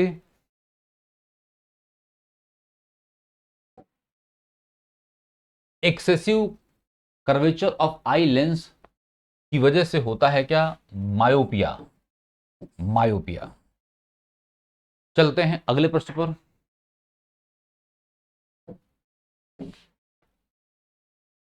who is the author of the book amazing Ayodhya. पुस्तक अमेजिंग अयोध्या के लेखक कौन है? रंजन गोगोई, आराधना जौहरी, नीना रॉय, इनमें से कोई नहीं। तो एक बेहतरीन किताब है जिसके बारे में अयोध्या का वर्णन मिलता है, और इस पुस्तक की लेखिका हैं बेसिकली नीना रॉय। ये पुस्तक किसकी है? तो ये पुस्तक नीना रॉय की है। सरस्वती सम्मान किस क्षेत्र में विशिष्ट कार्य के लिए दिया जाता है? सरस्वती सम्मान is given for outstanding work in which field? नृत्य, साहित्य, नाट्य, अभिनय या फिल्म निर्माण। तो मेरे प्यारे बच्चों, आप अच्छी तरह जानते हो, आपको नाम से पता चल रहा है बात सरस्वती माता की हो रही है, तो सरस्वती सम्मान किसके लिए दिया जाएगा? तो सरस्वती सम्मान आप अच्छी तरह समझ रहे हैं, सरस्वती सम्मान दिया जाता है लिटरेचर में उत्कृष्ट काम करने के लिए, साहित्य के लिए दिया जाता है सरस्वती सम्मान। नेक्स्ट क्वेश्चन पर चलते हैं अब हम। In which state is the flamingo राजहंस फेस्टिवल इज सेलिब्रेटेड। फ्लेमिंगो राजहंस पर्व किस राज्य में मनाया जाता है? राजस्थान, असम, मणिपुर या आंध्र प्रदेश। तो आप सब अच्छी तरह जानेंगे ये टूरिज्म को बढ़ावा देने वाला एक फेस्टिवल है। टूरिज्म को बढ़ावा देने के लिए ये फेस्टिवल मनाया जाता है बेसिकली आंध्र प्रदेश में। टूरिज्म को बढ़ावा देने के लिए ये फेस्टिवल बेसिकली आंध्र प्रदेश में मनाया जाता है। 47वें प्रश्न पर चलिए। When was the public examination prevention of unfair mean act 2024 approved in parliament and it's notification was issued. आप जानते हैं परीक्षाओं को किसी प्रकार की गलत अवधारणाओं से मुक्त करने के लिए गवर्नमेंट के द्वारा prevention of unfair mean act 2024 पास किया गया, और ये एक्ट 21 जून 2024 को ही पास किया गया। आप जानेंगे 47वें का आंसर है हमारा ए। ये पास हुआ कब? 21 जून को। और आप जानते हैं कि अगर कोई व्यक्ति इस तरह से किसी प्रकार का पेपर लीक या कोई गलत काम करता पकड़ा जाता है तो उस पर लगभग या तो 5 साल कैद या लगभग 1 करोड़ का जुर्माना हो सकता है। 21 जून 2024। वित्त मंत्री ने किस वर्ष तक राजकोषीय घाटे को जीडीपी के 4.5% से कम करने का लक्ष्य दोहराया है। The finance minister has reiterated the target of reducing the fiscal deficit of to less than 4.5% of GDP by which year। तो हमारी वित्त मंत्री निर्मला सीतारमण जी के द्वारा ये लक्ष्य दिया गया है 2025-26 तक, लक्ष्य दिया गया है 2025-26 तक। अगले प्रश्न पर चलेंगे हम। जून 2024 में 112वीं इंटरनेशनल लेबर कॉन्फ्रेंस का आयोजन कहां पर किया गया? Where was the 112th international labour conference organised in June 2024? तो मेरे प्यारे बच्चों, ये हुआ जेनेवा में। ये हुआ कहां पर? तो ये हुआ जेनेवा में। और आप सबको मैं ये भी बता देता हूं कि जो जेनेवा है ये बेसिकली स्विट्जरलैंड में, स्विट्जरलैंड, जेनेवा कहां? स्विट्जरलैंड में। अब अंतिम प्रश्न भी देख लीजिए कि आपने अंतिम प्रश्न का क्या उत्तर सही किया है। पुष्पक किस प्रकार का प्रक्षेपण यान है? What type of launch vehicle is Pushpak? क्या पुष्पक सॉलिड फ्यूल रॉकेट है, रीयूजेबल लॉन्च व्हीकल है, हाइपरसोनिक रॉकेट है, या अंतरिक्षयान है, स्पेसक्राफ्ट है? तो मेरे प्यारे बच्चों, पुष्पक जो है आप अच्छी तरह से जानते हैं कि ये रीयूजेबल लॉन्च व्हीकल है, रीयूजेबल लॉन्च व्हीकल है, पुनः प्रयोजित प्रक्षेपण यान है ये। तो मैं उम्मीद करूंगा कि आज जीएस वाले सेक्शन में आपके ज्यादातर क्वेश्चन सही हुए होंगे। इन्हीं शुभकामनाओं के साथ अब मैं देता हूं अपनी वाणी को विराम। जय हिंद। तो भाई नमस्कार मेरे बच्चों, मेरा नाम है पुष्पेंद्र शर्मा। स्वागत करता हूं भारत की number 1 test series KD campus, जो हर संडे को आप मॉक दे रहे होते हैं। और ये टेस्ट सीरीज़ वाकई एक ऐसी टेस्ट सीरीज़ है, डेफिनेटली यदि आप इस टेस्ट सीरीज़ को ज्वाइन करते हैं तो 100% आपको इसका फ़ायदा होने वाला है। मेरे प्यारे बच्चों, मैं आपको मैथ्स का एनालाइज करूँगा। मैं आपको बताऊँगा कि गणित के क्वेश्चन आखिर कैसे चंद सेकंडों में आपको करने चाहिए। देखो, इस पेपर का जो लेवल है ना, वो बिल्कुल वही लेवल है जो पेपर में आता है। समझ आया? ऐसा नहीं है कि इस पेपर में हम अजीबोगरीब क्वेश्चंस डाल दें और उनका पेपर में आपको कोई फ़ायदा ना हो। तो डेफिनेटली बहुत प्यारे प्यारे क्वेश्चन, बहुत अच्छे अच्छे क्वेश्चंस, लेकिन वही क्वेश्चंस जो पेपर में आते हैं, वही लेवल जो एसएससी सीजीएल में पूछा जाता है। देखते हैं ज़रा आज का पहला क्वेश्चन आपके सामने। तो बेटा पहला क्वेश्चन आप देखें ना, मेरी बात को जरा सुनना, चंद सेकंडों में हमें इन क्वेश्चनों को करना है। देखो बेटा, यहाँ x का कोफिशिएंट 5 आएगा, तो इसको 5 बनाने के लिए 2 से डिवाइड करना पड़ेगा, इसको भी और इसको भी। तो दैट मीन्स ये कितना आ जाएगा, बोलो जरा? ये 4 आ जाएगा जब 2 से डिवाइड करेंगे। इसका फंडा होगा k² + 2। आप मेरी बात को समझ रहे हैं? k का मान कितना होगा आपके पास? 4, 4 का स्क्वायर 16, 16 और 2 हो जाएगा 18।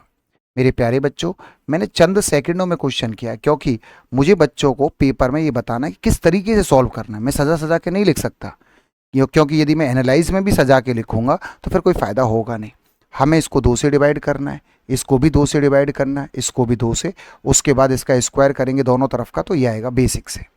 हम शॉर्टकट से कर देंगे k² + 2। आप बोलेंगे सर बहुत बढ़िया, हमारे क्वेश्चन का आंसर आ गया।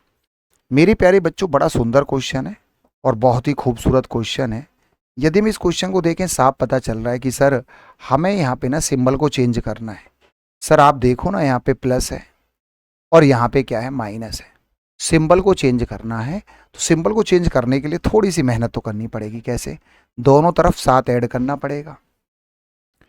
सबसे पहला काम तो ये करना पड़ेगा सर कि दोनों तरफ हम 7 ऐड करेंगे। आपने कहा सर बहुत बढ़िया, इधर भी 7 ऐड करना है और इधर भी। उसके बाद जो हमारा क्वेश्चन है ना, इसमें भी हमें 7 ऐड करना पड़ेगा। लेकिन यहाँ पे ये बेटा है ना, ये वाला क्वेश्चन जो हमारा ये वाला, इसमें भी हमें दोनों तरफ 7 ऐड करना पड़ेगा। सर बेटा 7 ऐड कर रहे हो ना, तो 7 घटा लो, यही गणित का नियम कहता है, और क्वेश्चन मार्क लगा दो। मेरे प्यारे बच्चों, अब आप थोड़ा सा दिमाग लगाएं। आपके सामने p + 1/p का मान 7 है और आप p - 1/p का मान यहाँ चिपका देंगे। सिंबल को चेंज करना, रेसिप्रोकल फॉर्म में है, ये p है, ये 1/p है, तो p + 1/p का मान दे रखा है और आप p - 1/p का मान यहाँ पे रख देंगे। मुझे पूरी उम्मीद है बहुत जल्दी कर लेंगे। इसका फंडा होता है प्लस माइनस अंडर रूट के स्क्वायर माइनस 4, माइनस में जाना है, के का मान है 7, 7 का स्क्वायर 49, 49 में 4 घटाएंगे 45 माइनस 7, और ये आ जाएगा 3 अंडर रूट 5 माइनस 7। मेरे प्यारे बच्चों, बड़ा प्यारा क्वेश्चन है, लेकिन देखो मैटर ये नहीं है, मैं ये क्वेश्चन सच बताऊँ ना चंद सेकंडों में भी कर सकता हूँ, मैं ये क्वेश्चन विदाउट पेन भी कर सकता हूँ, क्योंकि उतनी प्रैक्टिस आपको होनी चाहिए। समझ आ गया? यदि सूर्य कुमार यादव को तगड़ी प्रैक्टिस नहीं होगी तो वो कभी भी 25 बॉलों में 50 रन नहीं बना पाएगा। तो आपको पहले से तगड़ी प्रैक्टिस होनी चाहिए। ये क्वेश्चन भी 10 सेकंड का क्वेश्चन था। एक दुकानदार अपने सामान पर 45% की छूट देता है, इस प्रकार वह सामान को लागत मूल्य पर बेचता है। लागत मूल्य पर बेचने का मतलब उसे प्रॉफिट बिल्कुल भी नहीं हो रहा है। आपने बहुत अच्छे से पढ़ा होगा एमआरपी और सीपी का जो रेशियो होता है, समझ में आ गया? सीपी और एमआरपी का रेशियो पूरा भारत जानता है। एक फॉर्मूला होता है sir, 100 minus discount upon 100 plus profit, ये एक फॉर्मूला होता है। इससे क्वेश्चन हमारे बड़ी जल्दी हो जाते हैं। डिस्काउंट वो कितने का दे रहा है सर? 45% की छूट दे रहा है, बोले तो ये 55 हो जाएगा। प्रॉफिट उसको हो ही नहीं रहा है, तो हमसे ये पूछ रहा है कि भैया ये बताओ, है ना, क्या पूछ रहा है भैया? मार्कअप परसेंटेज क्या? मार्कअप जानते हैं आप लोग? मार्कअप का मतलब होता है कि भैया सीपी तो उसका 55 था, लेकिन उसने एमआरपी 100 लिखा है, तो उसका मार्कअप आ गया 45। किसके रेस्पेक्ट में? 55 के रेस्पेक्ट में। मतलब समझ आया बेटा? खरीद के तो लाया था 55 का, लेकिन घर आने के बाद उसने जो स्टिकर चिपका दिया वो 100 का चिपका दिया, तो मार्कअप उसका 45 हो गया। 5 से यदि हम काटें, 5 निम 45, 5 से काटें एक बार, तो बेटा 1/11 का मतलब होता है 9.09%, 1/11 का मतलब, और ये 9/11, इसलिए मैं इस पर टिक कर दूंगा। चंद सेकंडों में मुझे उड़ा देना है। यहाँ भी मैं सच बताऊँ तो मैंने बहुत ज़्यादा लिखने की कोशिश की है। मुझे टीचर वाली आदत है, और एक गंदी आदत है, क्योंकि मैं टीचर हूँ तो मेरे अंदर एक चीज़ है कि मुझे हर चीज़ बच्चे को समझानी है। कायदा से सच बताएं तो ये क्वेश्चन एक लाइन में हो जाना चाहिए था। आप जरा सोचिए, चंद सेकंडों के क्वेश्चन, 10-10 सेकंडों के क्वेश्चन, मैं टीचर होकर इनको 20 सेकंड में करता हूँ, नहीं करने चाहिए, पर मुझे बच्चों को समझाना है तो थोड़ा सा मेरे मन में एक ख्याल आ जाता है। आगे चलेंगे भैया। ये क्वेश्चन है, वो ये कह रहा है कि the measure of an angle is 16 degree less than the measure of its complementary angle. एक बात बताओ, ये हमारा थीटा है और इसका कॉम्प्लीमेंट्री एंगल होता है 90 माइनस थीटा। समझ आ गया? और वो हमसे कह रहा है कि एक कोण उसके पूरक कोण से 16 डिग्री कम है। ये वाला जो एंगल है ना, ये इस वाले एंगल से कितना कम है? ये वाला जो एंगल है वो इस वाले से है ना, ये इसका कॉम्प्लीमेंट्री है। इसमें से यदि हम इसको घटा दें 16 डिग्री आएगा। आप कहेंगे सर बिल्कुल 90 माइनस 2 थीटा बराबर कितना आ जाएगा? 16 डिग्री। तो 2 थीटा बराबर आ जाएगा 74 डिग्री। 74 का मतलब आ जाएगा 37 डिग्री। क्या मैं सही बोल पा रहा हूँ? 74 ही आ रहा है? बिल्कुल सही बात है सर, 74 आ जाएगा, और मेरे क्वेश्चन का आंसर चंद सेकेंडों में सर आ जाएगा। आप मुझे एक बार बताओ, क्या मामला क्लियर हुआ? क्या मैं बेटा आगे चलूँ? मुझे जवाब देते रहो सर, आगे बढ़ेंगे नेक्स्ट। अब बताओ, इस क्वेश्चन को करने में कहाँ 10 सेकंड से ज़्यादा लग रहे हैं? प्रॉब्लम तो यही है ना यार, टाइम। मेरे पास सुबह से शाम तक ना जाने कितने बच्चे आते हैं जो यही बोलते हैं सर टाइम की प्रॉब्लम है, सर पेपर हो नहीं। यार पेपर हो क्यों नहीं पाता? हम कितनी मेहनत कर रहे हैं आपके साथ। हमारा केडी कैंपस स्टूडेंट्स के लिए कितना तत्पर है। संडे को मॉक भी कराया जा रहा है, संडे को डाउट क्लास भी ली जा रही हैं। मैं संडे को जा करके मुखर्जी नगर गोपालपुर में बच्चों को डाउट क्लियर कर रहा होता हूँ। मैं बच्चों का पेपर का एनालाइज कर रहा होता हूँ। हर चीज़ हम आपकी सेवा में लगे हुए हैं, लेकिन फिर भी समस्या कहाँ रह रही है? आपको कहीं ना कहीं थोड़ा सोचना पड़ेगा, है ना। आगे चलेंगे नेक्स्ट। ये वाला एंगल है, देखो क्या कह रहा है कि एंगल बी जो है वो बड़ा है सी से। तो 100% यदि ये 60 है तो बचा कितना? 120 डिग्री बचा। 120 डिग्री में भी ये एंगल जो है इससे बड़ा है। तो नॉर्मल सी बात है कि ये एंगल 100% जो भी होगा, समझना बात को, मेरी बात को समझना, 120 है तो इन दोनों में बटेगा, और ये एंगल इससे बड़ा है। तो 100% ये एंगल 60 डिग्री से तो बड़ा होगा, और बेटा ये एंगल 60 से छोटा होगा। तो पहले नंबर पे जो आएगा ये सबसे बड़ा एंगल होगा। थोड़ा दिमाग लगाना, सबसे बड़ा एंगल ये होगा। समझ आया? इसका मतलब सबसे बड़ी साइड कौन सी है? बी है। या तो ये आंसर होगा या ये होगा। दूसरे नंबर पे 60 डिग्री आएगा, इसके सामने ए होगा। दैट मीन्स मेरा आंसर ये है। थोड़ा सोचने वाली बात है, मुंह जबानी क्वेश्चन हो रहा है, कुछ ज़्यादा दिमाग भी नहीं लगाना। सबसे बड़ा एंगल ये होगा, पहले नंबर पे ये आएगा, दूसरे पे ये आएगा, तीसरे पे ये आएगा, क्योंकि ये एंगल इससे बड़ा है। दोनों का सम 120 है, तो 100% यदि मैं देखूं तो ये 60 से छोटा ही आने वाला है, और ये बड़ा आएगा 60 से। तो आप कहेंगे सर बिल्कुल सही बात है। वो हमसे कहता product of 2 coprime number is इतना, फाइंड आउट द एलसीएम। देखो यदि 2 कोप्राइम नंबर का प्रोडक्ट 945 आ रहा है, तो डेफिनेटली उनका एलसीएम भी 945 आएगा। ऐसा ही क्वेश्चन अभी हमने एक ईपीएफओ का पेपर हुआ था, उसमें भी ये क्वेश्चन आया और सेम क्वेश्चन ही था, सेम कॉन्सेप्ट था। आप मेरी बात को समझ रहे हैं? मेरी बात को आप समझ पा रहे हैं? यदि मैं बोलूँ दो को प्राइम नंबर है 3 और 4, इनका प्रोडक्ट 12 है, तो इनका एलसीएम भी 12 ही आएगा बेटा। ऐसे ही यहाँ भी है, यदि दो को प्राइम नंबर है। कुल मिला के आगे चलेंगे। ये क्वेश्चन है, बड़ा अच्छा क्वेश्चन है, पढ़ लो जरा, एक बार देख लो और फिर हम आगे बढ़ जाते हैं। वो ये कह रहा है 4 अंकों की सबसे बड़ी संख्या क्या है जिसे 4, 5, 6, 7 से डिवाइड करें। 4 से करो, 5 से करो, 6 से करो, 7 से। जब इन सब से डिवाइड करो तो रिमाइंडर जो आना चाहिए वो 2, 3, 4 और 5 आना चाहिए। मेरे प्यारे बच्चों, यहाँ से यदि हम कॉन्सेप्ट की बात करें, डिफरेंस कितना आ रहा है? डिफरेंस 2 आ रहा है। हम बहुत अच्छे से बच्चों को पढ़ाते हैं, इसमें से इसको घटाओ, 2 आ रहा है डिफरेंस। इस क्वेश्चन का कॉन्सेप्ट हम बच्चों को अच्छे से समझा रहे होते हैं क्लास में। हम बोलते हैं बेटा इनका एलसीएम ले लो। इनका एलसीएम देखना जरा कितना आएगा, 6 7 42, 420 आएगा। समझ लेना, 420 है। चलो बहुत बढ़िया। कॉन्सेप्ट ये कहता है कि भैया 4 अंकों की सबसे बड़ी संख्या क्या होती है? बच्चे बोलते हैं सर ये होती है। इसको डिवाइड कराओ इसके एलसीएम से। हमने कहा सर बहुत बढ़िया, करा लेते हैं। सर ये 2 बार कटेगा, 840 हो जाएगा जी, बहुत सही।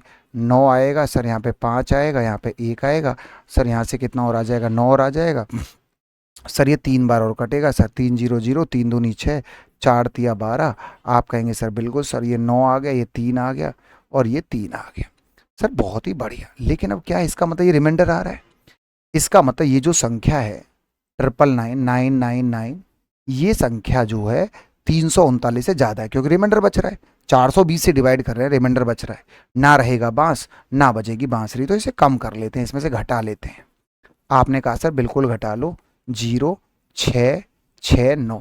इसका मतलब ये संख्या जो एक्चुअल में वो 9660 है। एक्चुअल में जो संख्या है जो इन सब से कटेगी। समझ में आ गया नहीं? अब कुल मिला के वो ये भी कह रहा है कि भैया 4 अंकों की सबसे बड़ी संख्या, डिफरेंस कितना आ रहा है, 2। कॉन्सेप्ट कहता है इस 2 को घटा दो। कुल मिला के मेरा आंसर आ गया 6658। और वो कह रहा है इसको 9 से डिवाइड कराओ, रिमाइंडर क्या आएगा, डिजिटल सम, डिजिट का सम कर लो। 9 हट गया, 6 और 5 11 और 8 कितना हो जाएगा, 19। तो कुल मिला के रिमाइंडर 1 आएगा जब आप इसको 9 से डिवाइड करेंगे। जब आप इसको 9 से डिवाइड करेंगे तो इस क्वेश्चन का जो आंसर रिमाइंडर आने वाला है वो 1 आने वाला है। आप बोलेंगे गुरुजी बहुत ही बढ़िया क्वेश्चन, थोड़ा सा कैलकुलेटिव, ज़्यादा नहीं, बहुत हल्का सा कैलकुलेटिव गया, होना चाहिए इतना तो यार। ऐसे तो बात नहीं बनती है, ऐसे थोड़े होता है कि आप बिल्कुल ही क्वेश्चन नहीं करेंगे, है ना। समझ आया नहीं है? आगे चलते हैं। नेक्स्ट हम चीज़ों को थोड़ा सा और आगे बढ़ाते हैं। वो ये कह रहा है कि solid cube is cut in 64 identical cubes. भाई साहब एक बहुत बड़ा क्यूब है, मैंने मान लिया उसका वॉल्यूम 64 है, मैंने मान लिया, और उसको छोटे छोटे टुकड़ों में काटा जा रहा है, 64 टुकड़ों में। तो मैंने मान लिया कि जो सबसे बड़ा है उसका वॉल्यूम 64 है और जो सबसे छोटा है उसका वॉल्यूम 1 है। 64 टुकड़े कर दिए।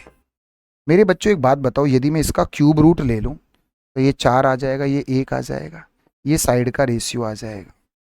और आप जानते हैं सरफेस एरिया क्यूब का क्या होता है, बताओ ज़रा जल्दी से बताओ क्या होता है भाई, 6a²। तो स्क्वायर हम कर दें, यदि 4 का स्क्वायर कितना हो जाएगा, जल्दी बताओ, 16, और इसका स्क्वायर a, ये आ जाएगा भाई टोटल सरफेस एरिया का रेशियो। लेकिन मेरे प्यारे बच्चों ऐसे जो छोटे छोटे क्यूब हैं ये 64 हैं। आप मेरी बात समझ रहे, 64 ही तो थे ये। 16 से 4 बार कट गया, 1 से 3 हो गया, टोटल सरफेस एरिया, माफ़ी चाहूँगा 4, कितना बढ़ गया? आप बोलेंगे 3 यूनिट बढ़ गया। 3 यूनिट का मतलब हम 300% बोल देंगे। परसेंट की बात करेंगे तो हम बोलेंगे 300% बढ़ गया है। आप कहेंगे सर बहुत खूबसूरत क्वेश्चन है, लेकिन उससे खूबसूरत मेरा सॉल्यूशन है। आप देख सकते हैं मैंने सॉल्यूशन कैसे हलवा बना दिया है। आप हमारे सॉल्यूशन देखेंगे ना तो आपका खुद का दिल बाग बाग हो जाएगा। मेरे आप सॉल्यूशन देखना कभी, चाहे तो आप मुझसे क्लास में पढ़ रहे हैं मुखर्जी नगर में, चाहे आप मेरे साथ मॉक कर रहे हैं, आप मेरे सॉल्यूशन देखना कभी, मेरे सॉल्यूशन बिल्कुल हलवा बन जाते हैं। आप कभी नोटिस करना इस चीज़ को, समझ आया नहीं है, कभी देखना, क्योंकि मैं इस चीज़ पे मेहनत भी करता हूँ। वो कह रहा है एक साइकिल की त्रिज्या और ऊंचाई प्रत्येक 3 सेंटीमीटर से बढ़ा दी जाती है। आयतन, देखो एक बात बताना, एक साइकिल की त्रिज्या और ऊंचाई, साइकिल बोल रहा है, सिलेंडर बोलना चाहिए, साइकिल कहाँ बोल रहे, सिलेंडर है ये, एक सिलेंडर है ना। एक सिलेंडर जो है, मेरी बात को जरा सुनना, सिलेंडर का वॉल्यूम क्या होता है, πr² h, πr², r में 2 बार का चेंज होगा, और h πr² h। कुल मिला के सक्सेसिव चेंज 3 बार हो रहा है। तो बेटा जब 3 बार सक्सेसिव चेंज हो और वो भी सक्सेसिव चेंज हो 3 बार, हम क्लास में पढ़ाते हैं, ये फॉर्मूला होता है हमारा एक 3a, है ना, समझ में आ गया नहीं? मेरी बात को जरा समझना है ना। 3a और 3a² a³ ये हम बच्चों को बहुत अच्छे से बताते हैं। सच बताऊं तो मैं ये क्वेश्चन विदाउट पेन 2 सेकंड में भी कर सकता हूँ। अब a का मान 3 मान लो, क्योंकि 3 मान क्या दे रखा है, 3% से चेंज हो रहा है।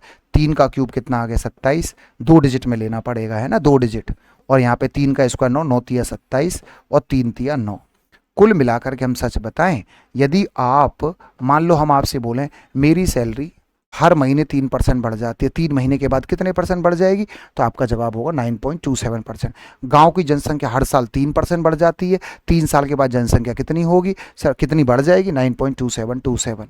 मेरे प्यारे बच्चों, मैं हर साल आपसे 3% ब्याज लेता हूँ, कंपाउंड इंटरेस्ट। 3 साल के बाद मुझे कितना ब्याज मिलेगा, 9.2727%। बड़ा खूबसूरत क्वेश्चन पेपर में आता है, उससे भी खूबसूरत मैंने सॉल्यूशन बता दिया। ठोस लकड़ी क्या कह रहा है, इंग्लिश में पढ़ते हैं, cylinder of maximum volume is cut out from A solid cube. Cube में से आपको सिलेंडर काटना है, तो यदि आप क्यूब में से काटेंगे ना, यदि आप क्यूब में से कभी सिलेंडर काटेंगे, आप थोड़ा सा हल्का सा फील करना, ये क्यूब है और इसमें से आप क्या काटेंगे बताओ जरा, सिलेंडर काटेंगे। समझ आया नहीं है? तो यदि आप सिलेंडर काटेंगे, मैं 2D बना दे रहा हूँ डायग्राम, समझ आ रहा नहीं आ रहा, या आप कहें तो मैं 3D भी बना दूंगा। लो भाई समझ आया, मुझे कोई फर्क नहीं पड़ता। समझ आया भैया? ये हो गया। तो जब आप इसमें से सिलेंडर काटेंगे मेरे प्यारे बच्चों, जो बेस क्यूब का होगा, क्यूब का ये ए है, मैंने मान लिया ए, यहाँ से यहाँ तक ए है, तो हमारा जो रेडियस होगा वो a/2 होगा। आप कहेंगे सर बिल्कुल सही बात है, और हाइट तो सेम ही रहेगी। हाँ बेटा, मामला क्लियर हो गया, इस है ना, समझ आया नहीं है? तो मैं आपसे एक बात बोलूँ, मुझे ये बता दो आप लोग सारे के सारे बच्चे, क्या काटा जा रहा है, cylinder is cut from the solid cube. चलो काटें, अब ये लिख लिया। मुझे बताओ क्यूब का वॉल्यूम क्या होता है सर, a³। और हम आपसे पूछे सिलेंडर का वॉल्यूम क्या होता है, πr²h, πr²। बोले तो a/2, रेडियस a/2 होगी हमारी, है ना, πr², तो ये 4 हो जाएगा, इंटू h हमारा a रहेगा। सर यहाँ पे a³ से तो a³ ये कट जाएगा, 2 1 2, 2 दूनी 4, 7 दूनी 14। तो यदि आप देखें कि पहले 14 था वॉल्यूम, अब 11 हो गया, तो वॉल्यूम कितना बेकार हो गया हमारा, 3 यूनिट बेकार हो गया 14 के रेस्पेक्ट में। मल्टीप्लाई बाई 100, 2 से काटेंगे 7 बार, 2 से काटेंगे 50 बार, 150/7 आ जाएगा। आप बोलेंगे सर बिल्कुल सही बात है, 7 दूनी 14, सर 1 बचेगा, 7 1 7, 21 पॉइंट कुछ % पे हमारा आंसर जाके रुक जाएगा। आपने कहा सर बिल्कुल, और बहुत ही सुंदर सर, और अच्छे से समझ में आ भी गया होगा। है भैया, क्लियर हो गया? मेरे क्वेश्चन का आंसर समझ में आया? तो बड़ा मुश्किल नहीं था यार, हम खूब पढ़ाते हैं मेंसुरेशन में। मैं इस टॉपिक को, अच्छा मैं तो हर टॉपिक को पढ़ाता हूँ, टाइप वाइज पढ़ाता हूँ, एक एक टॉपिक को डिटेल में ले जाता हूँ, हेडिंग डलवा के। तो ऐसा कुछ है नहीं, आप हमारी क्लास नोट्स फॉलो कर लें, हमसे एक बार कोई बच्चा पढ़ ले, हम उसको दावे के साथ कहते हैं, ताल ठोक के हम बोलते हैं, वो कभी ये कह ही नहीं सकता कि पेपर में कोई नई चीज़ आई है। क्यों? क्योंकि हम एक एक चीज़ को टाइप वाइज बहुत सिस्टमेटिक तरीके से पढ़ाते हैं।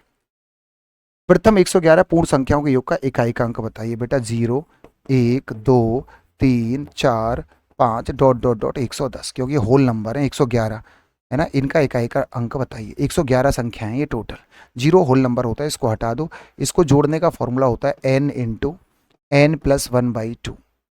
नहीं आया समझ, n × n + 1/2, क्योंकि यहाँ पे n बराबर 110 लेंगे, फॉर्मूला होता है। 2 से कट जाएगा 55, तो 55 × 111, बोले तो भैया 5 1 5। तो आप बोलेंगे सर यूनिट डिजिट 5 आएगा। बहुत ही सिंपल क्वेश्चन है। सर ये बताइए कि ये संख्या 11 से कटेगी तो a का मान क्या होगा? तो बहुत सिंपल डिविजिबिलिटी होता है 11 का, 7 3 8 a 6a। तो आप कहेंगे गुरुजी एक काम करो ना, एक छोड़ के a और a 2a + 3, तो ये हो गया 2a + 3 ये वाला, और ये हो गया सर 6 8 और 6 14 और 7 21। इन दोनों का डिफरेंस 0 होना चाहिए, 11 का मल्टीपल। a का मान कुछ ऐसा ले लो, जैसे मान लो 9 ले लूँगा, 9 दूनी 18 और 3 21, ये भी 21, 0 आ रहा है 9 पे आ रहा है। इन दोनों का डिफरेंस, तो a का मान मैं 9 ले लूँ यदि भाई ऑप्शन, 9 दूनी 18 और 3 21, और ये भी 21, डिफरेंस 0 आ जाएगा। दैट मीन्स a का मान मुझे 9 लेना पड़ेगा। समझ आया? वो हमसे ये कह रहा है कि भैया ये संख्या है ना, देखो डिविजिबिलिटी कहता है 4 7 9 XYZ, ये संख्या 7, 11, 13 से कटेगी, बिल्कुल कटेगी।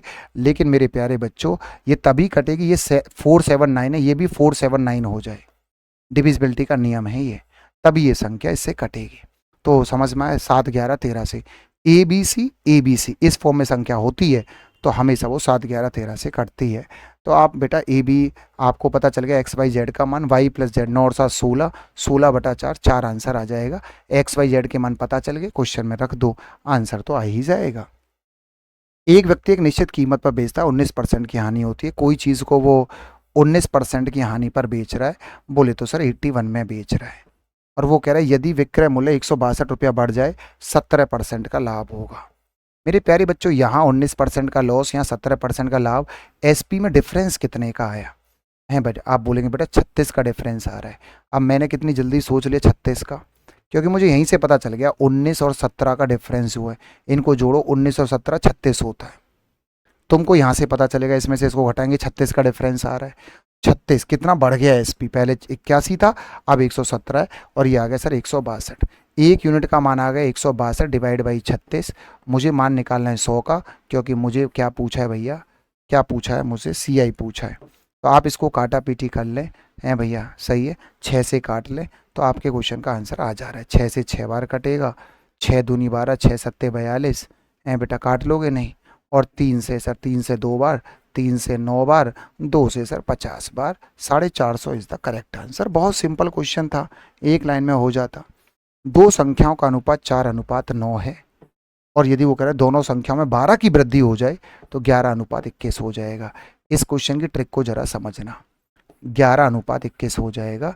ये देखो बेटा, यहाँ 4 से 11 हो रहा है, तो इस क्वेश्चन को ना बिना देखे, यहाँ 5 का डिफरेंस आ रहा है, यहाँ कितने का डिफरेंस आ रहा है, 10 का। कुछ मत करो मेरे बच्चों, बेटा यहाँ डिफरेंस कितने का है, 5 का, यहाँ डिफरेंस कितने का है, 10 का। 5 एकन 5, 5 दूनी 10, तो इस 2 की गुणा तो कर दो ऊपर, और इस 1 की गुणा कर दो नीचे, जो कि कोई फायदा नहीं है। 8 से हो गया 11, तो बेटा कितने का डिफरेंस आया, 3 का, सही है। 18 से हो गया 21, सर कितने का, 3 का, और 3 बढ़ा दिया, और 3 का मान क्वेश्चन में कह रहा है 12, तो 3 का मान है 12, तो 1 का मान आ गया 4। वो कह रहा है दोनों संख्याओं का योग बताइए, मूल संख्याएं। तो हम बोलेंगे मेरे बच्चों, बेटा ध्यान से देखना, 9 और 4 कितना है, बोलो जरा भैया, 13। समझ आया? तो 9 और 4 13, 4 गुना करना है, तो हमारा आंसर कितना आ जाएगा, 52। आप बोलेंगे गुरुजी मज़ा ही आ गया सर, ये तो बड़ा ही सिंपल क्वेश्चन हो गया है बेटा। आप बोलेंगे गुरुजी क्वेश्चन तो बहुत ही सिंपल हो गया, कुछ गलत हो गया क्या है भाई? जल्दी से बताओ, कुछ गलत हो गया?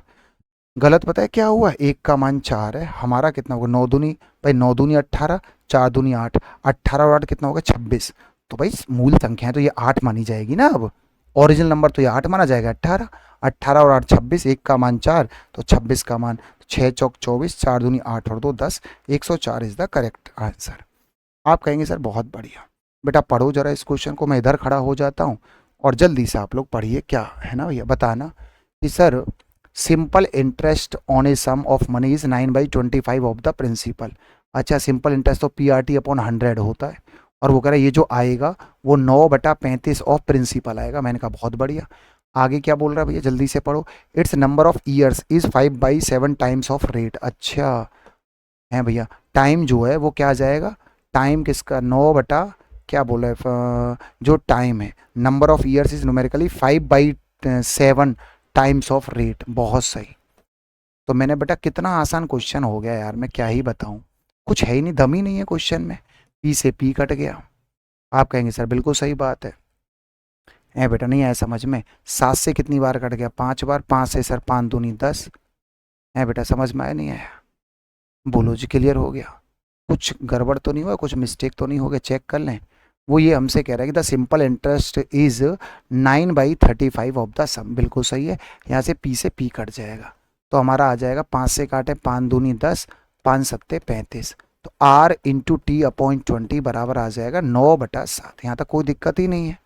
अब उसने एक कंडीशन और लगा दी, उसने हमसे और बोल दिया if the number of years is numerically 5/7 times of rate, मतलब जो टाइम है वो 5/7 टाइम्स ऑफ रेट है, और यहाँ पे 20 है, बराबर आ जाएगा 9/7। बोलो हाँ या ना। आपने कहा सर बिल्कुल सही बात है, 7 से 7 कट गया, 5 से 4 बार कट गया, आर स्क्वायर बराबर 36, आर बराबर 6। तो बड़ा सिंपल क्वेश्चन है, बहुत सिंपल क्वेश्चन है। सिंपल इंटरेस्ट में तो हम बहुत तगड़े तगड़े क्वेश्चन कराते हैं, ये तो बहुत ही आसान क्वेश्चन हो गया, क्या ही बोले। ये क्वेश्चन देखते हैं ना, जब हम ट्रिग्नोमेट्री पढ़ाते हैं ना, हम बच्चों से बोलते हैं हमारी कॉपी कॉपी पढ़ लो बस। मैं तो हमेशा कहता हूँ तुम्हारे पास टाइम नहीं है किताब से पढ़ने का, मत पढ़ो, मेरी कॉपी कॉपी पढ़ लो, क्योंकि मैं इतना पढ़ाता हूँ। 2 cos थीटा बराबर 2 माइनस साइन थीटा, यहाँ से आ जाएगा साइन थीटा बराबर आ जाएगा ये 2 माइनस 2 cos थीटा, दोनों तरफ का स्क्वायर करूँगा, ये हो जाएगा साइन स्क्वायर थीटा, ऐसे लिख दे रहा हूँ है ना, और इसका स्क्वायर से 4 plus 4 cos square theta minus 2 दूनी 4 दूनी 8 cos थीटा। भाई दोनों तरफ का स्क्वायर, ए माइनस बी का होल स्क्वायर कोई भी कर लेगा sir, A square plus B square minus 2ab है ना। और मैं साइन स्क्वायर थीटा को क्या लिख सकता हूँ, 1 माइनस कॉस स्क्वायर थीटा। आप बोलेंगे गुरुजी बहुत बढ़िया जी, बहुत ही बढ़िया, इसको हमने कॉस लिख लिया, बोले तो सी। ये हो गया सर, ये उधर आके हो जाएगा 5 कॉस स्क्वायर थीटा है ना, माइनस कितना हो जाएगा 8 कॉस थीटा, और सर प्लस का 3 बराबर 0। आप कहेंगे सर बहुत ही खूबसूरत, इसकी गुणा इसमें करते हैं 15 हो जाएगा, इसके 2 फैक्टर करेंगे। सर फैक्टर कितने होंगे, 5 तिया 15, लेकिन दोनों को माइनस लेना पड़ेगा, क्यों, इनकी गुणा करके 15 जोड़ के माइनस 8 आए। उसके बाद सिंबल को बदलना पड़ेगा सर, ये +5 और ये +3, उसके बाद इस 5 से डिवाइड करना पड़ेगा। आपने कहा सर बहुत ही बढ़िया, स्वाद आ गया सर, मेरा आंसर आ गया सर 1 और 3/5।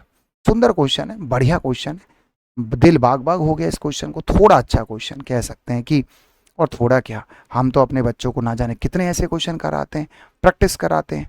ट्रिग्नोमेट्री का टाइप है क्वाड्रेटिक कॉन्सेप्ट, क्वाड्रेटिक इक्वेशन का कॉन्सेप्ट हम पढ़ाते हैं, और ऐसे ना जाने कितने क्वेश्चन हम बता देते हैं बच्चों को।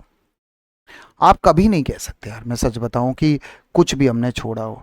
ये क्वेश्चन देखो सर, 11 सेंटीमीटर लंबाई और 14 सेंटीमीटर त्रिज्या वाले चाप द्वारा बनाया गया कौन बताइए, है ना। तो थीटा बराबर क्या होता है आप जानते होंगे, LR होता है, ये फॉर्मूला होता है ना, आप जानते ही होंगे हैं भैया, आप सब जानते नहीं जानते, सारे के सारे बच्चों ने ये फॉर्मूला पढ़ रखा है, सारे के सारे बच्चों ने। तो ये क्वेश्चन भी बहुत ही सिंपल क्वेश्चन हो गया, आप मेरी बातों को ज़रा सुनना बेटा, है ना। तो थीटा बराबर है भैया, तो मैं गलत बोल गया, L बराबर क्या होता है, थीटा इंटू आर, L बराबर थीटा इंटू आर। तो आपको क्या क्या दे रखा है सर, L का मान कितना दे रखा है 11, और R का मान कितना दे रखा है 14। तो यहाँ से आ जाएगा क्या थीटा, लेकिन थीटा जो आएगा ना मेरे प्यारे बच्चों, ये थीटा रेडियन में आएगा, और आपको इसको किस में बदलना है, डिग्री में। डिग्री में आपको बदलना आता ही है, इसको आप बस डिग्री में कन्वर्ट कर लो, समझ आया नहीं है, और आपका एंगल डिग्री में आ जाएगा, रेडियन से डिग्री में। वो हमसे कह रहा है एक ट्रेन 25 घंटे में 900 किलोमीटर की दूरी तय करती है, 900 किलोमीटर 25 घंटे में तय करता है, मीटर पर सेकंड बदल लो 5/18। आप कहेंगे गुरुजी इतना सिंपल क्वेश्चन भी आता है, 18 पंजे 90, 5 से 5 बार कट गया, आंसर आ गया 10। आप बोलेंगे गुरुजी स्वाद ही आ गया सर, 3 टंकी भर देती है सर 20, ये 20 मिनट 25 मिनट 40 मिनट टंकी को भर देते हैं, एलसीएम साफ दिखाई दे रहा है 200, सर यहाँ आएगा 10, this upon this 10, this upon this 8, this upon this 5। समझ आया ना सर, दोनों को 18 मिनट तक खोला जाता है यार, 18 मिनट तक खोला जाता है, 10 और 18 और 5 23, तो ज़्यादा हो जाएगा, है ना। यहाँ पे 10 कर लेना, क्या कर लेना 10, यहाँ पे 10 कर लेना, समझ आया नहीं। तो 10 और 8 18 और 5 कितना होता है 23। तो एक घंटे में कितना बढ़ता है, 1 मिनट में 23 बढ़ता है, तो 10 मिनट में कितना बढ़ जाएगा 230 है भैया। ये भी गलत आ रहा है क्या, 8 और 5 13, 1 मिनट में 10 भी मैं करता हूँ तो भी गड़बड़ आ रहा है भाई। क्या गड़बड़ है इस क्वेश्चन में, कुछ तो मिस्टेक तो है ना। दोनों नलों को 8 करके देखें, 8 मिनट, क्या पता आंसर आ जाए, थोड़ा सा टाइपिंग एरर लग रही है मुझे। दोनों नलों को 8 मिनट के लिए खोला जाता है, 1 मिनट में कितना भरते हैं 23, 8 मिनट में 8 तिया 24, 8 दूनी 16 और 2 कितना होता है 18, 184, 184 भर गया। तो वो कह रहा बचा हुआ कितना है, 16 बचा हुआ है, किसके रेस्पेक्ट में, 200 के रेस्पेक्ट में, 4 चौक 16, 4 पंजे 20, 2/25, बिल्कुल सही आंसर आ गया। थोड़ा टाइपिंग एरर इसमें देखने को मिला। 2 त्रिभुज हैं, the ratio of base of 2 triangle is इतना एंड एरिया इतना, उनकी हाइट का। अच्छा एरिया क्या होता है, एरिया होता है, एरिया का फॉर्मूला क्या होता है, एरिया होता है 1/2 base into height, base into height. तो आपसे यदि मैं हाइट पूछूं तो हाइट का रेशियो क्या आएगा, वो हो जाएगा एरिया अपॉन बेस, क्योंकि 1/2 तो कांस्टेंट है, इसको तो देखो मत, एरिया अपॉन बेस कर दो। तो मेरे क्वेश्चन का आंसर आएगा हाइट जो आएगा एरिया अपॉन बेस, तो एक्स अपॉन ए और बेटा वाई अपॉन बी, सीधा सा हमारा आंसर आ गया। सर आप कहेंगे बहुत बढ़िया। सर वो कह रहा है कि सर ढलान बताइए, स्लोप, स्लोप उसका फॉर्मूला होता है, इसका स्लोप तो हम खूब पढ़ाते हैं बच्चों को, माइनस एक्स का कोफिशिएंट अपॉन वाई का कोफिशिएंट, माइनस में एक्स का कोफिशिएंट अपॉन वाई का कोफिशिएंट, आंसर आ गया 2/5। बहुत आता है ये क्वेश्चन। स्लोप बताइए, इस लाइन का स्लोप बताइए क्या होगा। आप कहेंगे सर ये है, पाई चार्ट खूब आता है, कर्मचारी ए और बी का अनुपात बताइए। एम्प्लॉय ए कितने 126 डिग्री और बी कितने 18 डिग्री, 126 और 18 डिग्री है ना, 7 बार कट गया, 7:1 आएगा, मैंने डिग्री से सॉल्व कर दिया। आपने कहा सर बहुत बढ़िया। वो ये कह रहा है ए और बी कुल मिलाकर कितने प्रतिशत कर्मचारी कार्यरत हैं, ए और बी में कितने कर्मचारी हैं, इनको जोड़ लो, 126 और 18, 8 और 6 14, 12 और 1 13 और 1 14, इतने कर्मचारी हैं, टोटल 360 डिग्री के रेशमेंट, टोटल 360 है, मल्टीप्लाई बाई 100। आप बोलेंगे गुरुजी बहुत सही, 12 से कट गया 12 बार, 12 से कट गया 3 बार, 0 से 0 कट गया, 3 से कट गया 4 बार, आंसर आ गया सर 40%। समझ आया नहीं है? आप कहेंगे सर बहुत बढ़िया। और ये क्वेश्चन है, ये बहुत सिंपल क्वेश्चन है और आप इसको देख लें, और इस क्वेश्चन का है ना, क्योंकि आसान क्वेश्चन है, ऐसा नहीं है कि आप नहीं कर पाएंगे।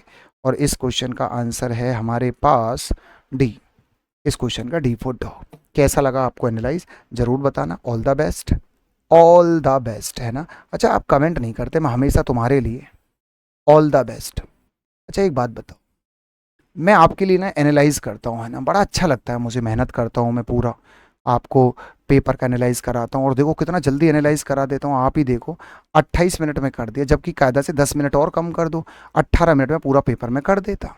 इतना अच्छा एनालाइज, खूब बतौलेबाजी भी करी है, खूब बातें भी करी है मैंने, फिर भी एनालाइज कर दिया पूरा पेपर, समझ रहे हो नहीं है, बड़ी बात होती है अपने आप में। फिर भी आप कमेंट नहीं करते, कैसा लगा आपको एनालाइज, कम से कम कमेंट करके बताया करें, मैं आपके कमेंट जरूर देखूंगा। जय हिंद जय भारत, मिलते हैं अगले एनालाइज में। Yeah, well, greetings to all of you guys. I hope you all are doing good. और उम्मीद करते हैं कि आप सभी लोगों ने अपना टेस्ट किया होगा। अब बारी है सॉल्यूशन। हम लोग सर बात कर रहे हैं एसएससी सीजीएल टायर 1 और मॉक टेस्ट नंबर 13 के बारे में। तो आइए आज हम लोग बात करेंगे यहाँ पे जो भी आपने क्वेश्चन आज अटेम्प्ट, उन सभी क्वेश्चंस को एक एक करके करेंगे। उम्मीद करते हैं कि आप सभी लोगों का पेपर अच्छा गया होगा और आपने अच्छा स्कोर किया होगा। और कहीं ना कहीं टेस्ट सीरीज सर हम सभी लोगों के लिए काफ़ी बेनिफिशियल होता है इन टर्म्स ऑफ कि आप एग्जाम देने वाले हैं। आपका बहुत ही फास्ट अप्रोचिंग है, बहुत जल्द होने वाला है। तो टेस्ट सीरीज कहीं ना कहीं एक बेहतर तरीका होता है अपने आप को एनालिसिस करने का कि आप कहाँ पे अभी भी स्टैंड कर रहे हैं एक ग्रुप। ठीक है, तो आइए एक एक करके हम लोग चलेंगे। ये मॉक टेस्ट नंबर 13 के बारे में करेंगे सारे करेंगे। तो आज की बात अगर हम लोग करें यहाँ पे तो इंग्लिश सेक्शन के बारे में, आज का जो सबसे पहला क्वेश्चन काफ़ी इजी सा क्वेश्चन है ये, और आप सब लोग बेशक इस क्वेश्चन किए होंगे।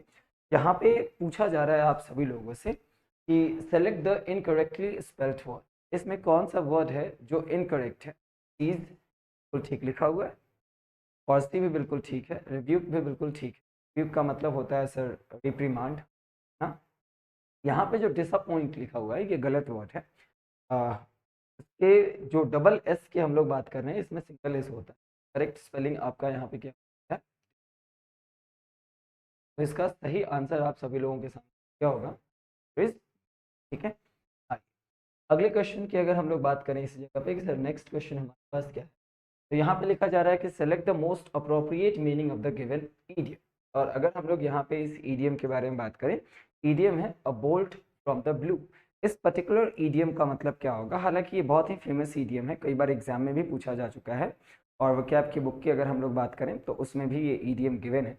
अ बोल्ट फ्रॉम द ब्लू का मतलब होता है कि a sudden and unexpected event, raining heavily, thunder and rain in a storm, or a spontaneous but expected event। नहीं सर, ये तीनों के तीनों आंसर्स यहाँ पे क्या है, गलत है। A bolt from the blue का मतलब होता है a sudden and unexpected event, वैसा इवेंट जिसके बारे में आपने सोचा भी नहीं हो, उम्मीद भी नहीं किया हो, और अचानक से आपके सामने हो जाए, वो घटना अगर घटित हो जाए तो हम लोग बोलते हैं कि sir a bolt from the, आइए अगले क्वेश्चन की अगर हम लोग बात करें इस जगह पे और नेक्स्ट क्वेश्चन को लेके चले समझने की अगर हम लोग कोशिश करें कि सर नेक्स्ट क्वेश्चन हम सभी लोगों के लिए क्या हो सकता है, तो ये भी बहुत ही इजी सा क्वेश्चन है। इस पैटर्न की बात करें अगर हम लोग तो क्या लिखा जा रहा है कि sir select the most appropriate homonym to fill in the blank, the emperor is the to the throne.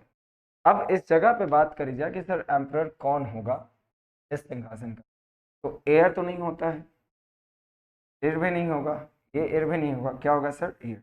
इसका मतलब ही होता है सर उत्तराधिकारी। तो इस जगह पे ऑब्वियस सी बात है किसी थ्रोन की अगर हम लोग बात करें तो उस जगह पे जो भी एम्परर होने वाला है, जो उत्तराधिकारी होगा, जो पहले था अगर वो अवेलेबल नहीं है या फिर उसकी डिमाइज हो गई है, मृत्यु हो गई है, तो ऑब्वियस सी बात है हम लोग उस जगह पे क्या यूज करेंगे एयर, यानी कि option number D is the right. Air का मतलब आप सब जानते हैं, एयर का मतलब होता है सर बिफोर टाइम, का मतलब क्या होता है बिफोर टाइम, टाइम के पहले ना। और इस जगह पे अगर एयर का मतलब करें तो इसका मतलब होता है टू मेक मिस्टेक, मेक अ,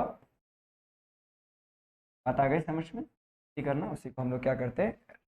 अगले क्वेश्चन पे अगर हम लोग बात करें क्वेश्चन नंबर 79 के बारे में, तो इस क्वेश्चन को देखें यहाँ पे क्या बताया जाता है कि the following sentence has been split into 4 segment, identify the segment that contains a grammatical error. आप सभी लोगों को बताना है कि इस जगह पे क्या ग्रामेटिकल एरर है। लिखा जा रहा है कि sir in English class the teacher told the students that Switzerland lies inside Germany, France, Austria and Italy. अब इस जगह की बात करी जाए तो यहाँ पे बताया जा रहा है कि sir Switzerland lies inside Germany, France, Austria and Italy. Sir इस जगह पे जो आपने यहाँ पे इस प्रीपोजिशन को देखा सर ये गलत है, इनसाइड नहीं होना चाहिए यहाँ पे आप यूज करोगे सर, देखो दो से ज्यादा के लिए हम लोग क्या यूज करते हैं, और अगर म्यूचुअल रिलेशनशिप दिखाता हो तो हम लोग बिटवीन का भी यूज कर सकते हैं, ठीक है। अगर रेसिप्रोकल रिलेशनशिप की बात आती है तो बिटवीन का भी यूज कर सकते हैं। रेसिप्रोकल रिलेशनशिप का मतलब क्या होता है कि जब हम लोग एट ए टाइम टू की ही बात करें, ठीक है, जैसे अगर हमने इस जगह पे अगर एग्जांपल ले लिया कि the tournament is to be played between India, Australia and Pakistan. अब यहाँ पे देखो 3 कंट्रीज का नाम मैंने जरूर लिया, लेकिन एक टाइम में 2 लोगों के साथ ही मैच होगा। बिटवीन 2 की बात अगर हम लोग जब भी करेंगे तो उसके लिए हम लोग बिटवीन का यूज भी कर सकते हैं 2 से ज्यादा के लिए। जगह पे अगर हम लोग बात करें तो एरर पार्ट आपका कहाँ पे है, डी में है, यानी कि D is the right answer for this particular question number 79। अगले क्वेश्चन की अगर हम लोग बात करें इस जगह पे, देखते हैं सर नेक्स्ट क्वेश्चन हमारे पास क्या है। क्वेश्चन नंबर है सर 80 नंबर क्वेश्चन की अगर बात करें तो यहाँ पे पूछा जा रहा है select the most appropriate antonym, यानी कि अपोजिट मीनिंग आपको बताना है किस चीज का, स्टिंगी का। सबसे पहले अगर हम लोग बात करें कि स्टिंगी वर्ड का मतलब क्या होता है, तो इसका मतलब होता है सर माइजरली। आप इसके लिए सर पार्सिमोनियस का भी यूज कर सकते हैं, मतलब जो लोग कंजूस होते हैं। अब बताओ इस जगह पे सर क्या ह्यूमरस होगा, क्या सर इस जगह पर लेस्टिवियस होगा, डिसीटफुल होगा, तो नहीं होगा सर। ह्यूमरस का मतलब क्या हो जाता है यहाँ पे, फनी हो जाता है ना। लेस्टिवियस का मतलब होता है कि एक ऐसा व्यक्ति जिसका सेक्सुअल डिजायर बहुत ज्यादा हो। डिसीटफुल की बात अगर हम लोग इस जगह पे कर लें कि सर डिसीटफुल जो वर्ड है इसका मतलब तो हम सब जानते हैं, डिसीट का मतलब ही धोखा देना। डिसीटफुल हम क्या कह सकते हैं सर, कह सकते हैं। एक ही वर्ड है। माइजरली का अपोजिट अगर देखा जाए तो क्या हो गया सर, जेनरस। जेनरस का मतलब होता है सर जो बहुत ज्यादा, one who spends too much, तो हम लोग क्या कहते हैं दोस्त, जेनरस कहते हैं। तो करेक्ट आंसर जो होगा आपका स्टिंगी का अपोजिट मीनिंग क्या हो जाएगा, ऑप्शन नंबर ए। और ये ऐसे सिंपल वर्ड्स हैं जो हर बार एग्जाम में पूछा जाता है और आप सबने हर बार आंसर सही होगा। मुझे इस क्वेश्चन में भी पूरा भरोसा है आप सभी लोगों का आंसर बिल्कुल सही होगा। आइए अगले क्वेश्चन पे चलते हैं हम लोग। अगर क्वेश्चन नंबर 81 की बात करें तो यहाँ पे जो क्वेश्चन नंबर 81 है, यहाँ पे देखो लिखा जा रहा है select the most appropriate antonym, यानी कि इस जगह पे भी आपको अपोजिट मीनिंग बताना है of the word in the given sentence. यहाँ पे एक वर्ड यूज किया गया है sir deposed, sir the committee deposed him from his office. Deposed जो वर्ड है इसका मतलब ही होता है कि सर किसी भी व्यक्ति को उसके पोजीशन से क्या करना, हटा देना, डाउनग्रेड कर देना, फिर रिमूव कर देना, उसी को हम लोग क्या कहते हैं, डिपोज, रिमूव फ्रॉम ऑफिस और पोजीशन सडनली, ठीक है। अब यहाँ पे जो वर्ड्स है इस वर्ड को अगर देखा जाए इसका अपोजिट बताना है तो सर सेग्रीगेटेड तो नहीं होगा, सेग्रीगेट का मतलब ही होता है सर अलग करना, है ना। सेग्रीगेट का मतलब क्या होता है सर, अलग कर। अब अगर हम इस जगह पे अगले वर्ड्स के बारे में बात करें सर, डेमोलिस्ट, डेमोलिस्ट का मतलब होता है सर डिस्ट्रॉय करना। इंटरैक्टेड की बात करें तो सर इंटरैक्ट करना, बातचीत करना, समझ में आ रही बात। तो ये तीनों वर्ड्स जो है इसका अपोजिट तो नहीं हो सकता। डिपोज्ड मतलब सर उसके पोस्ट से, ऑफिस से सडनली अचानक निकाल देना। तो इस जगह पे सही वर्ड जो होगा वो क्या हो जाएगा सर, प्रोमोटेड। प्रमोट का मतलब होता है सर उसके को क्या करना, बढ़ाना। बात यहाँ पे समझ में आ गई आप सभी लोगों को। चलिए, तो अगले क्वेश्चन पे अगर हम लोग चलेंगे इस जगह पे, क्वेश्चन नंबर 82 पे, तो इसको भी एक जगह एक पॉइंट को समझिएगा। Select the most appropriate synonym of the underlined word. यहाँ पे जो वर्ड अंडरलाइंड है इसका सही सिनोनिम आप सभी लोगों को बताना है। अब जरा सा देखना है यहाँ पे कि sir let us assume that we will do the job honestly. अब अज्यूम वर्ड के लिए सही सिनोनिम क्या होगा, ये तो मुझे 100% पूरा भरोसा है कि आप सभी लोगों ने बिल्कुल सही आंसर किया। अज्यूम के लिए सर हम लोग गिव का यूज कर सकते हैं, टेक का यूज कर सकते हैं, अलाउ का कर सकते हैं। नहीं सर, क्या होगा सर इस जगह पे, think. Let us think that we will do the job honestly. तो सर अज्यूम और थिंक कैन कम टू, मतलब गिव, दोनों एक दूसरे का सिनोनिम यहाँ पे हो सकता है। सो करेक्ट आंसर आपका इस जगह पे क्या है, सी फॉर कैट। आता है समझ में। चलिए अगले क्वेश्चन पे आते हैं, क्वेश्चन नंबर 83 पे। इस क्वेश्चन को एक बार देखते हैं कि सर यहाँ पे जो क्वेश्चन है, इस क्वेश्चन को एक बार अगर हम लोग समझने की कोशिश करें तो क्या लिखा जा रहा है कि select the most appropriate synonym of the bracketed word in the following sentence to fill in the blank. यहाँ पे एक वर्ड ऑलरेडी गिवन है सर, रैपिड। अब रैपिड के लिए सही वर्ड इस जगह पे क्या हो सकता है, सिनोनिम पूछ रहा है सर। यहाँ पे यूज किया गया है परवियस। कई लोग इसको प्रीवियस भी कह सकते हैं अगर एक फ्लो में देखोगे तो, बट ये प्रीवियस नहीं है सर, क्या है, परवियस है। परवियस शब्द का मतलब होता है कि sir you know to pass water ना, टू गो थ्रू, पानी को क्या कर देना सर, पास करना, उसी को हम लोग क्या कहते हैं, परवियस। या फिर आप कह सकते हैं allowing water to pass through, लिख देते हैं अलाउइंग वाटर टू पास। ठीक है। अब स्टबन, स्टबन जो वर्ड है इसका मतलब होता है सर एडमेंट, आप कह सकते हैं एडमेंट। हालांकि ऑब्ड्यूरेट भी लिख सकते हैं, ऑब्ड्यूरेट भी कह सकते हैं, ऑब्स्टिनेट भी कह सकते हैं, इसको हम लोग हिंदी में कहते हैं सर जिद्दी, तो बहुत ज़्यादा जिद्दी हो। अब यहाँ पे सर ग्रीम एक वर्ड है, ग्रीम का मतलब सर क्या होता है, ग्रीम का मतलब होता है सर ग्लूमी। इस जगह पे एक और वर्ड आ सकता है ब्लिक ना, ब्लिक मतलब अंधकार में, जिसको हम लोग कहते हैं बहुत ही ग्लूमी, नॉट क्लियर।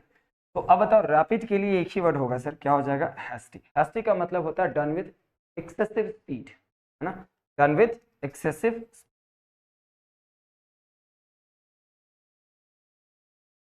स्पीड, इसी को हम लोग यहाँ पे क्या कहते हैं सर, हैस्टी कहते हैं।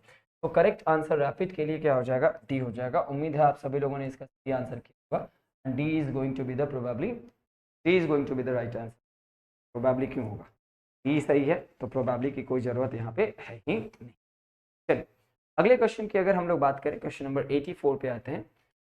तो देखो इस क्वेश्चन की अगर बात करी जाए तो यहाँ पे लिखा जा रहा है select the option that expresses the given sentence in active voice. यानी कि इसका एक्टिव बताना है कि let Neetu Singh vocab be read by me, मतलब ये स्टेटमेंट जो है आपका ऑलरेडी पैसिव में। तो अब इसका एक्टिव क्या होगा, तो लेट मी हैड हटा दो इसको, लेट मी प्लीज हटा दो, हैव रेड हटा दो, एक ही ऑप्शन बचा sir, late me read Neetu Singh vocab. क्या हो जाएगा सर, देखो जब भी कहीं पे लेट से क्वेश्चन अगर आता हो, जैसे देखो अगर यहाँ पे लिख लिया जाए let me do this work, let me do this. अब इस जगह पे बात करी जाए कि इसका पैसिव कैसे बनता है, तो सर आप लेट को एज इट इज छोड़ दो, उसके बाद आप रख दो सर ऑब्जेक्ट, ऑब्जेक्ट के बाद आप लगाओगे बी, और बी के बाद वर्ब का क्या हो जाएगा, थर्ड फॉर्म। यहाँ पे क्या हो जाएगा, let this work, let this work be done by. अब देखो यहाँ पे क्या हो गया, लेट नीतू सिंह वोकैब, ये तो नाम ही है बुक का, let Neetu Singh vocab be read by me. Correct answer तुम्हारा क्या हो जाएगा यहाँ पे, let me read Neetu Singh vocab. Option number A is going to be the right. ठीक है, उम्मीद है आप सभी लोगों के आंसर्स बिल्कुल सही होंगे, और ये सब तो बहुत ईजीएस्ट क्वेश्चन है आप सभी लोगों। अगले क्वेश्चन नंबर सर यहाँ पे आते हैं हम लोग 85 पे। Select the most appropriate meaning of the given idiom. हमारे पास एक ईडियम है ना, और इसी ईडियम में लिखा हुआ है कि सर वॉक अ टाइट रोप। अब मान लेते हैं कि सर एक रोप है जो एकदम टाइट है, और इस पर कोई आदमी अगर चल रहा है, ना। तो इसमें क्या होता है कि आपको बैलेंस करना पड़ता है, थोड़ा सा भी इधर उधर हुआ कहानी आपका खत्म। तो अब इसके लिए आप अज्यूम भी कर सकते हैं कि सर क्या हो सकता है इसका सही, to walk on a narrow road, क्या ये हो सकता है? To try and balance yourself, कई लोग इसका आंसर कर सकते हैं कि sir try and balance yourself, to be tense about something, no.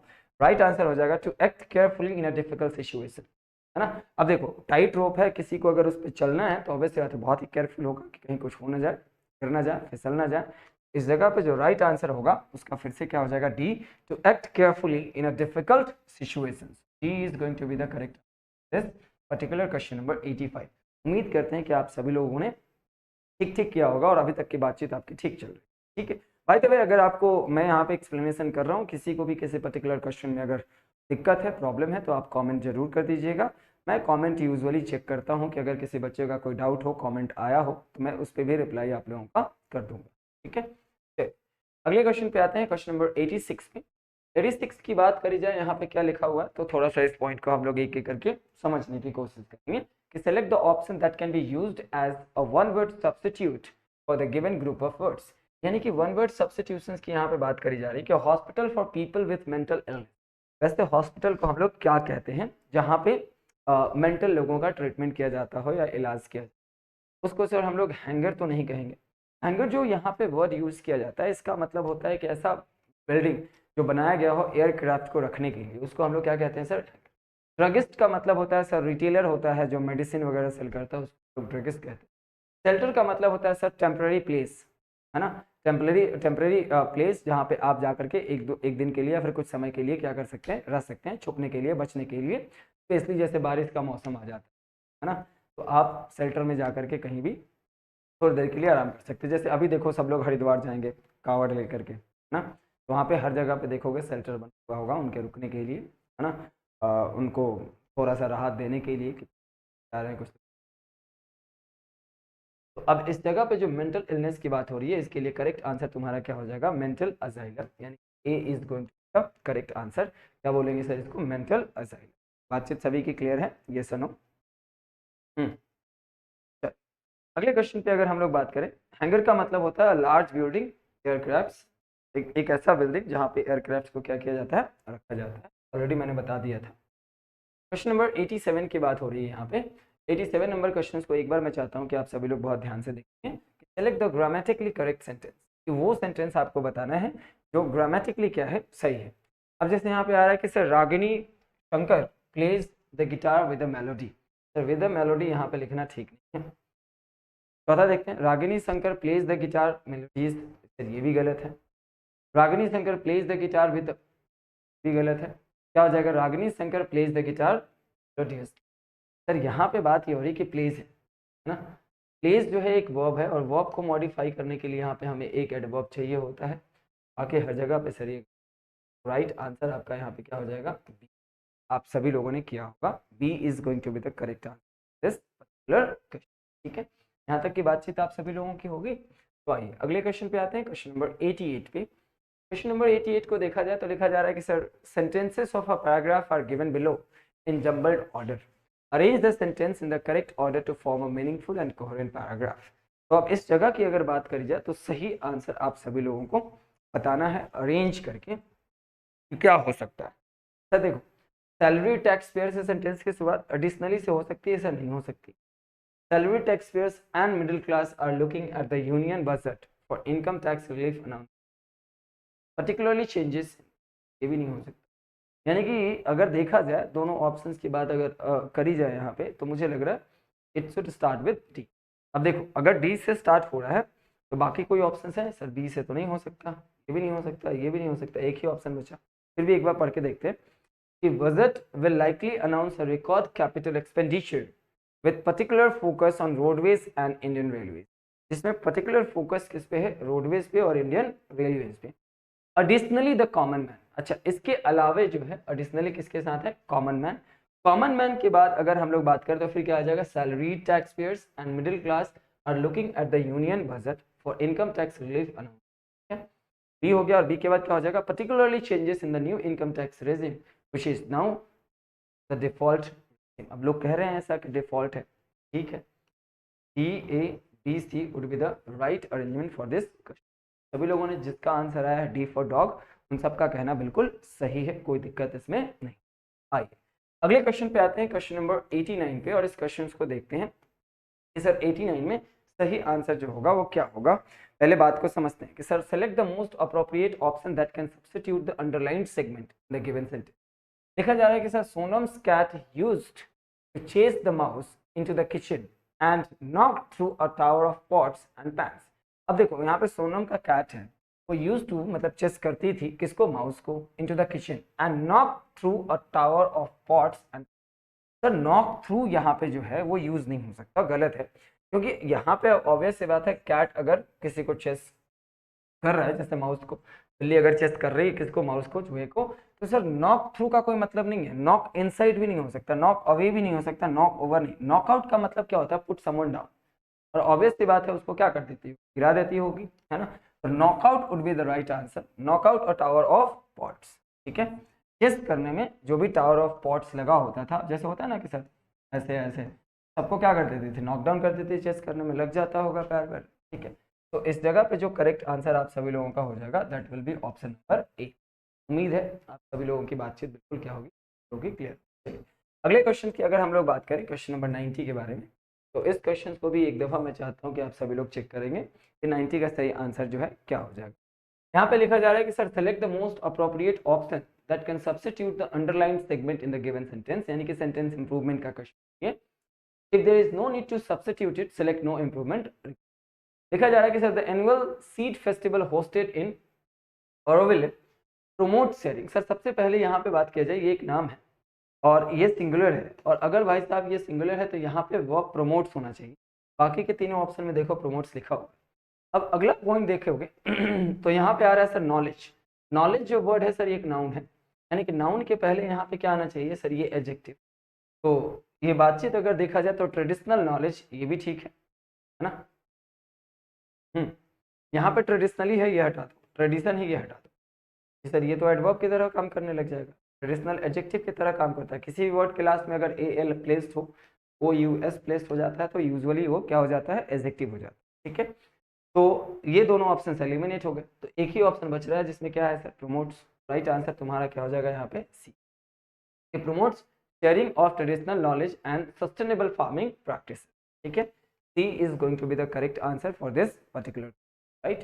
चलिए अगले क्वेश्चन की अगर हम लोग बात करें, क्वेश्चन नंबर 91 के बारे में, तो इस क्वेश्चन को थोड़ा सा देखिएगा। क्या लिखा जा रहा है कि sir Vinod said I'll go to school next year। सबसे पहली चीज ये आपका देखा जाए तो इनडायरेक्ट स्पीच है, इनडायरेक्ट में सर विल का क्या हो जाता है, वुड हो जाता है, और नेक्स्ट ईयर है तो ये हम लोग चेंज कर देते हैं सर द फॉलोइंग में, विशेष में द फॉलोइंग में। तो बाकी ऑप्शंस को देखा जाए तो सेट के बाद अगर ऑब्जेक्ट नहीं तो सेट ही छोड़ दो, दैट ठीक है। ही वुड गो, यहाँ पे भी ही वुड गो, वुड कम है, वुड कम, इस दोनों को हटा दो। अब क्या हो जाएगा sir, would go to school the year before, ये तो कैंसिल हो गया, तो यहाँ पे राइट आंसर तुम्हारा क्या हो जाएगा, Vinod said that he would go to school the following. बता रहे समझ में, मतलब अगले से, राइट।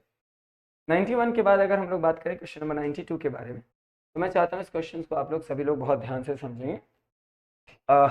लिखा गया select the most appropriate option to fill in the blank. इस जगह पे सर क्या हो जाएगा, कौन सा ऑप्शन होगा, आप सभी लोग एक बार बताएंगे क्वेश्चन नंबर 92 का। इट्स वेरी इजी क्वेश्चन, एक बार सभी लोग क्या कर लेंगे, ट्राई कर लेंगे कि what will be the right answer for 92। अब देखो लिखा जा रहा है कि sir the CEO's decision to cut benefits was a move.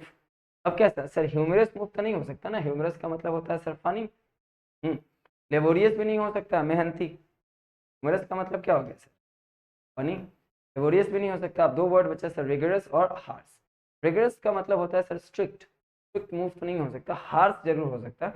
Harsh का मतलब यहाँ पे क्या है कि बहुत ही क्रूएल मूव, है ना। क्या लिखा गया, the CEO's decision to cut benefits was a, बहुत ही निर्दयी वाला पॉइंट है ये। स्ट्रिक्ट इसको नहीं कहेंगे, स्ट्रिक्ट तो हम लोग उस चीज को कह सकते हैं, या फिर रिगरस उसको कह सकते हैं कि कोई लॉज बनाया गया जो बहुत ज्यादा क्या हो, स्ट्रिक्ट हो, जिसमें एम्प्लॉयज टाइम पे आए, टाइम पे जाएं, एंट्री करेंगे, ये सब चीजें आ सकती हैं। लेकिन क्रूएल मूव है क्योंकि किसी के बेनिफिट्स को, पॉक्स को आप खत्म कर रहे हैं, इट शुड बी हार्श। क्या हो जाएगा सर करेक्ट आंसर आप सभी लोगों के लिए, सी, और सी इज द राइट। समझ में आ रही है बात आप सभी लोगों को। चलिए अगले क्वेश्चन पे बात करते हैं हम लोग सर 93 पे। अब इस जगह पे बताइएगा आप लोग, she could easily eat the golgappa by herself. अब बताओ सर, गोलगप्पा खाने की बात हो रही है सर, क्या करोगे? हॉल गोलगप्पा कोई मतलब बनता है हॉल गोलगप्पा का? हाँ, अच्छा, होल नहीं सर, एक ही बचा सर पूरा, इसके लिए हम क्या यूज कर सकते हैं? Whole, complete, should be whole golgappa. So B is going to be the correct answer. This number 93. समझ में आ गई बात आप सभी लोगों को? अच्छा, HUL हॉल का मतलब होता है यहाँ पे, है ना, कि टू पुल और ड्रैग समथिंग हैवी। इस हॉल का मतलब होता है sir to pull something heavy. ठीक है, करेक्ट आंसर तुम्हारा हो जाएगा बी। 94 की अगर बात करें तो ये भी एक रीअरेंजमेंट है, बहुत प्यारा सा रीअरेंजमेंट है। लिखा जा रहा है कि sir sentence of a paragraph are given below in numbered order, arrange the sentences in the correct order to form a meaningful and coherent paragraph. The Supreme Court dismissed petitions calling for the cancellation and reconduct of the exam. The court found no substantial evidence indicating a systematic issue with the exam results. It noted the paper leak incidents in Hazaribagh and Patna, but ruled that ordering a retest would impact the academic schedules of. मुझे लग रहा है कि sir ये बिल्कुल सही order में लिखा गया, ए इज द बिल्कुल सही ऑर्डर में, दूसरे किसी ऑर्डर की हमें जरूरत यहाँ पे नहीं है। ABCD is the right answer. इसको तो आप लोगों ने बहुत इजीली कर दिया होगा, क्योंकि नीट एग्जाम के बारे में बात की जा रही है। हम लोग देख के भी समझ सकते हैं कि सर यही है अभी आज के डेट में सबसे ज़्यादा प्रॉब्लम है। चलो अगले क्वेश्चन की बात करते हैं, क्वेश्चन नंबर 95 के बारे में। इस क्वेश्चन को एक बार देखते हैं कि sir a government in which all religions are honoured, एक ऐसा गवर्नमेंट जिसमें सभी रिलीजन्स को क्या किया जाता है? ऑनर किया जाता है। वैसे चीज़ों को हम लोग क्या कह सकते हैं? हम सब जानते हैं कि sir India is a secular country. Secular का मतलब ही क्या होता है? धर्मनिरपेक्ष। यहाँ पे हर धर्म और हर जाति के लोग क्या करते हैं सर? इस जगह पे सर कम्युनिस्ट तो नहीं होगा, क्या हो जाएगा सर? सेक्युलर। कम्युनिस्ट का मतलब होता है समाजवादी कह सकते हैं इस जगह, है ना, समाजवादी। Secular is the right answer, P is going to be the. Sir capitalist, capitalist का मतलब होता है कि a person who believes in capitalism, है ना, उनको हम लोग क्या कह सकते हैं? कैपिटलिस्ट। सोशलिस्टिक, ये तो हम सब जानते हैं, सोशल से रिलेटेड है। तो correct answer would be option number. अब आते हैं क्वेश्चन नंबर 96 की कहानी को लेकर के। इस कहानी को मैं चाहता हूं आप सभी लोग ध्यान से समझने की कोशिश करेंगे। क्वेश्चन 96 क्या कह रहा है? देखो दोस्त, ये एक रीअरेंजमेंट है, और रीअरेंजमेंट को अगर देखा जाए तो बहुत ध्यान से हम लोग समझेंगे। और सॉरी, क्लोज टेस्ट है, इसको बहुत ध्यान से हम सभी लोगों को समझना है।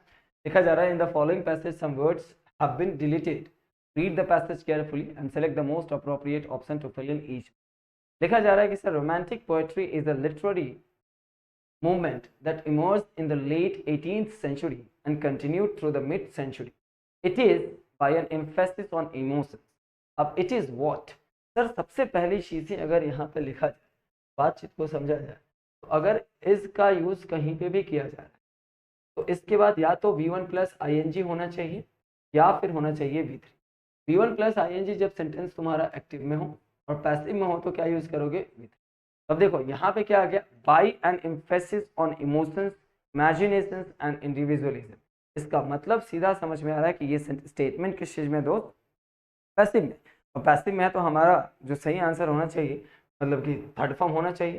तो कैरेक्टरिस्टिक्स और कैरेक्टरिस्टिक्स, ये दोनों ऑप्शन नहीं होगा, ये गलत हो जाएगा क्योंकि स्टेटमेंट पैसिव में है। P is the right answer. It is characterized by an emphasis on emotions, imagination, and individualism.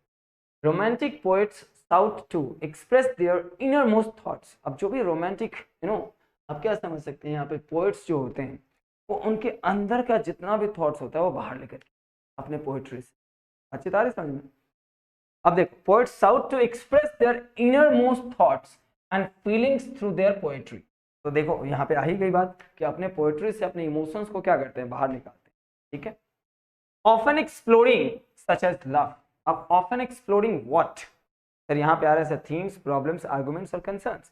तो सर वो जो भी सोचते हैं उनका वो थीम्स होता है, उसको बाहर लेकर के आते हैं। प्रॉब्लम्स को सर कोई भी आदमी एक्सप्रेस करने की, खास करके रोमांटिक पोएट में जरूरत ही नहीं है। आर्गुमेंट्स और कंसर्न्स तो किसी कीमत नहीं हो सकता। तो the correct answer should be here themes such as love, beauty and mortality. ठीक है। One of the defining features of romantic poetry is its use of language and imagery to evoke powerful emotions in the reader। मतलब powerful emotions को और ज्यादा क्या करना दोस्त, evoke करना ना, निकालना, बाहर लेकर के आना, ठीक है, रीडर्स का भी। अब कई ऐसे फिल्म्स भी होते हैं सर, आप देखे होंगे कि कई ऐसे फिल्म्स भी होते हैं जिसको देखने के बाद हमें पता है कि वो फिल्म है, हमें पता है कि वहाँ पे एक्टिंग हो रही है, बट स्टिल कई ऐसे सीन होते हैं जिस सीन्स को हमें देख करके आंखों से आंसू आ जाते हैं। कई ऐसे फीलिंग्स और एहसास होता है जिसको देख करके आदमी फील करने लग जाता है। बात आ रही समझ में? तो जब कोई कहानी लिखता है तो ऐसी कहानी जो लोगों को बांध करके रखता है, ऐसा कहानी जो एक मैसेज देता है कहीं ना कहीं, वही चीज़ होता है सर पोइट्री के जरिए लोग अपने या फिर रीडर्स के भी पावरफुल थॉट्स को बाहर लेकर के आते हैं। वही चीज़ जो है यहाँ पे भी बताई जा रही थी। अब क्वेश्चन नंबर 98 की बात अगर हम लोग करें तो यहाँ पे हमने क्या बताया कि sir many romantic poets such as William Wordsworth and Samuel Taylor colorized that poetry should be written in the language of common people। अब देखो कई लोग ऐसे हैं, जैसे यहाँ पे अगर हम लोग बात करें तो एक है हमारे साहब सर विलियम वर्ड्सवर्थ, दूसरे हैं सर सैमुअल टेलर। इन लोग क्या करते हैं सर, कॉलोराइज्ड करते हैं कि that poetry should be written in the language of common people. हालांकि पोएट्री का लैंग्वेज जो है वो थोड़ा सा क्या होता है सर, अलग होता है। आप इस बात को समझिएगा कि पोएट्री का लैंग्वेज थोड़ा सा क्या होता है, अलग होता है। लेकिन जो दूसरा पॉइंट है वो पॉइंट मैं आपको समझा रहा हूँ कि उनका ऐसा मानना है या उनका ऐसा कहना है कि ये बिल्कुल कॉमन पीपल के लैंग्वेज में लिखा जाना चाहिए। ठीक है, तो आप जरा बताना कि सर कॉलोराइज्ड इस जगह पे क्या हो जाएगा। तो सर बात तो ये पास्ट की हो रही है, और अगर पास्ट की बात हो रही है तो वैसे भी दो लोग हैं तो बिलीव तो यहाँ हो नहीं सकता, विल बी और कुड बिलीव होगा नहीं, क्या हो जाएगा sir, believed. Believe that poetry should be written in the language of common people rather than in the lofty formal language of the past। ठीक है, they also incorporated vivid descriptions of nature and the natural world into their poetry। अब उन लोगों ने क्या किया था, incorporate किया किस चीज को, vivid descriptions of nature, एकदम lively descriptions of nature and the natural world into their poetry। उन लोगों ने पोएट्री में इन सभी चीजों को क्या किया, इंक्लूड किया। आगे देखते हैं, using it as a source of inspiration and spiritual renewal, है ना, कि भैया ये क्या है, सोर्स की तरह यूज किया गया इंस्पिरेशन एंड स्पिरिचुअल रिन्यूअल के बारे में, है ना। अब आता है sir important aspect of romantic poetry is it's focus on the individual and the subjective experience. अब इस जगह पे फोर्थ में जो है वो वर्ड क्या आ जाएगा, तो सर फार्दर, एडिशनल, अनदर। मुझे ऐसा फीलिंग आ रहा है कि सर मोस्टली इंपॉर्टेंट क्या आना चाहिए सर इस जगह पे, mostly important aspect of romantic poetry. अगर देखा जाए तो सबसे ज्यादा नहीं, वेट, मोस्टली इस जगह पे नहीं होगा, mostly is wrong, mostly important aspect नहीं होना चाहिए इस जगह पे, फार्दर और एडिशनल नहीं sir, another, another important aspect of romantic poetry. Sir यहाँ पे यूज क्या किया गया, एस्पेक्ट, मतलब एक दूसरा पहलू भी है किस चीज का, रोमांटिक पोएट्री का, is its focus on the individual and the subjective experience, है ना, कि एक इंडिविजुअल व्यक्ति का अपना जो एक्सपीरियंस है या फिर सब्जेक्टिव एक्सपीरियंस है वो एक दूसरा एस्पेक्ट भी हो सकता है। Romantic poets believe that each persons, each के बाद पर्सन्स नहीं आना चाहिए, टाइपिंग है, each person experience of the world was unique and valuable, कि हर एक व्यक्ति का अपना जो एक्सपीरियंस है, पर्सनल एक्सपीरियंस, सर वो अगर यहाँ पे बात किया जाए तो कहीं ना कहीं अगर देखा जाए experience of the world was unique and valuable. Sir unique भी था और वैल्यूएबल भी था। And sought to capture his individuality in their writing, this led to a greater emphasis on personal expressions and introspections in poetry. अब इस जगह पे आ रहा है कि sir a rejection of the traditional poetic forms and structure of the past.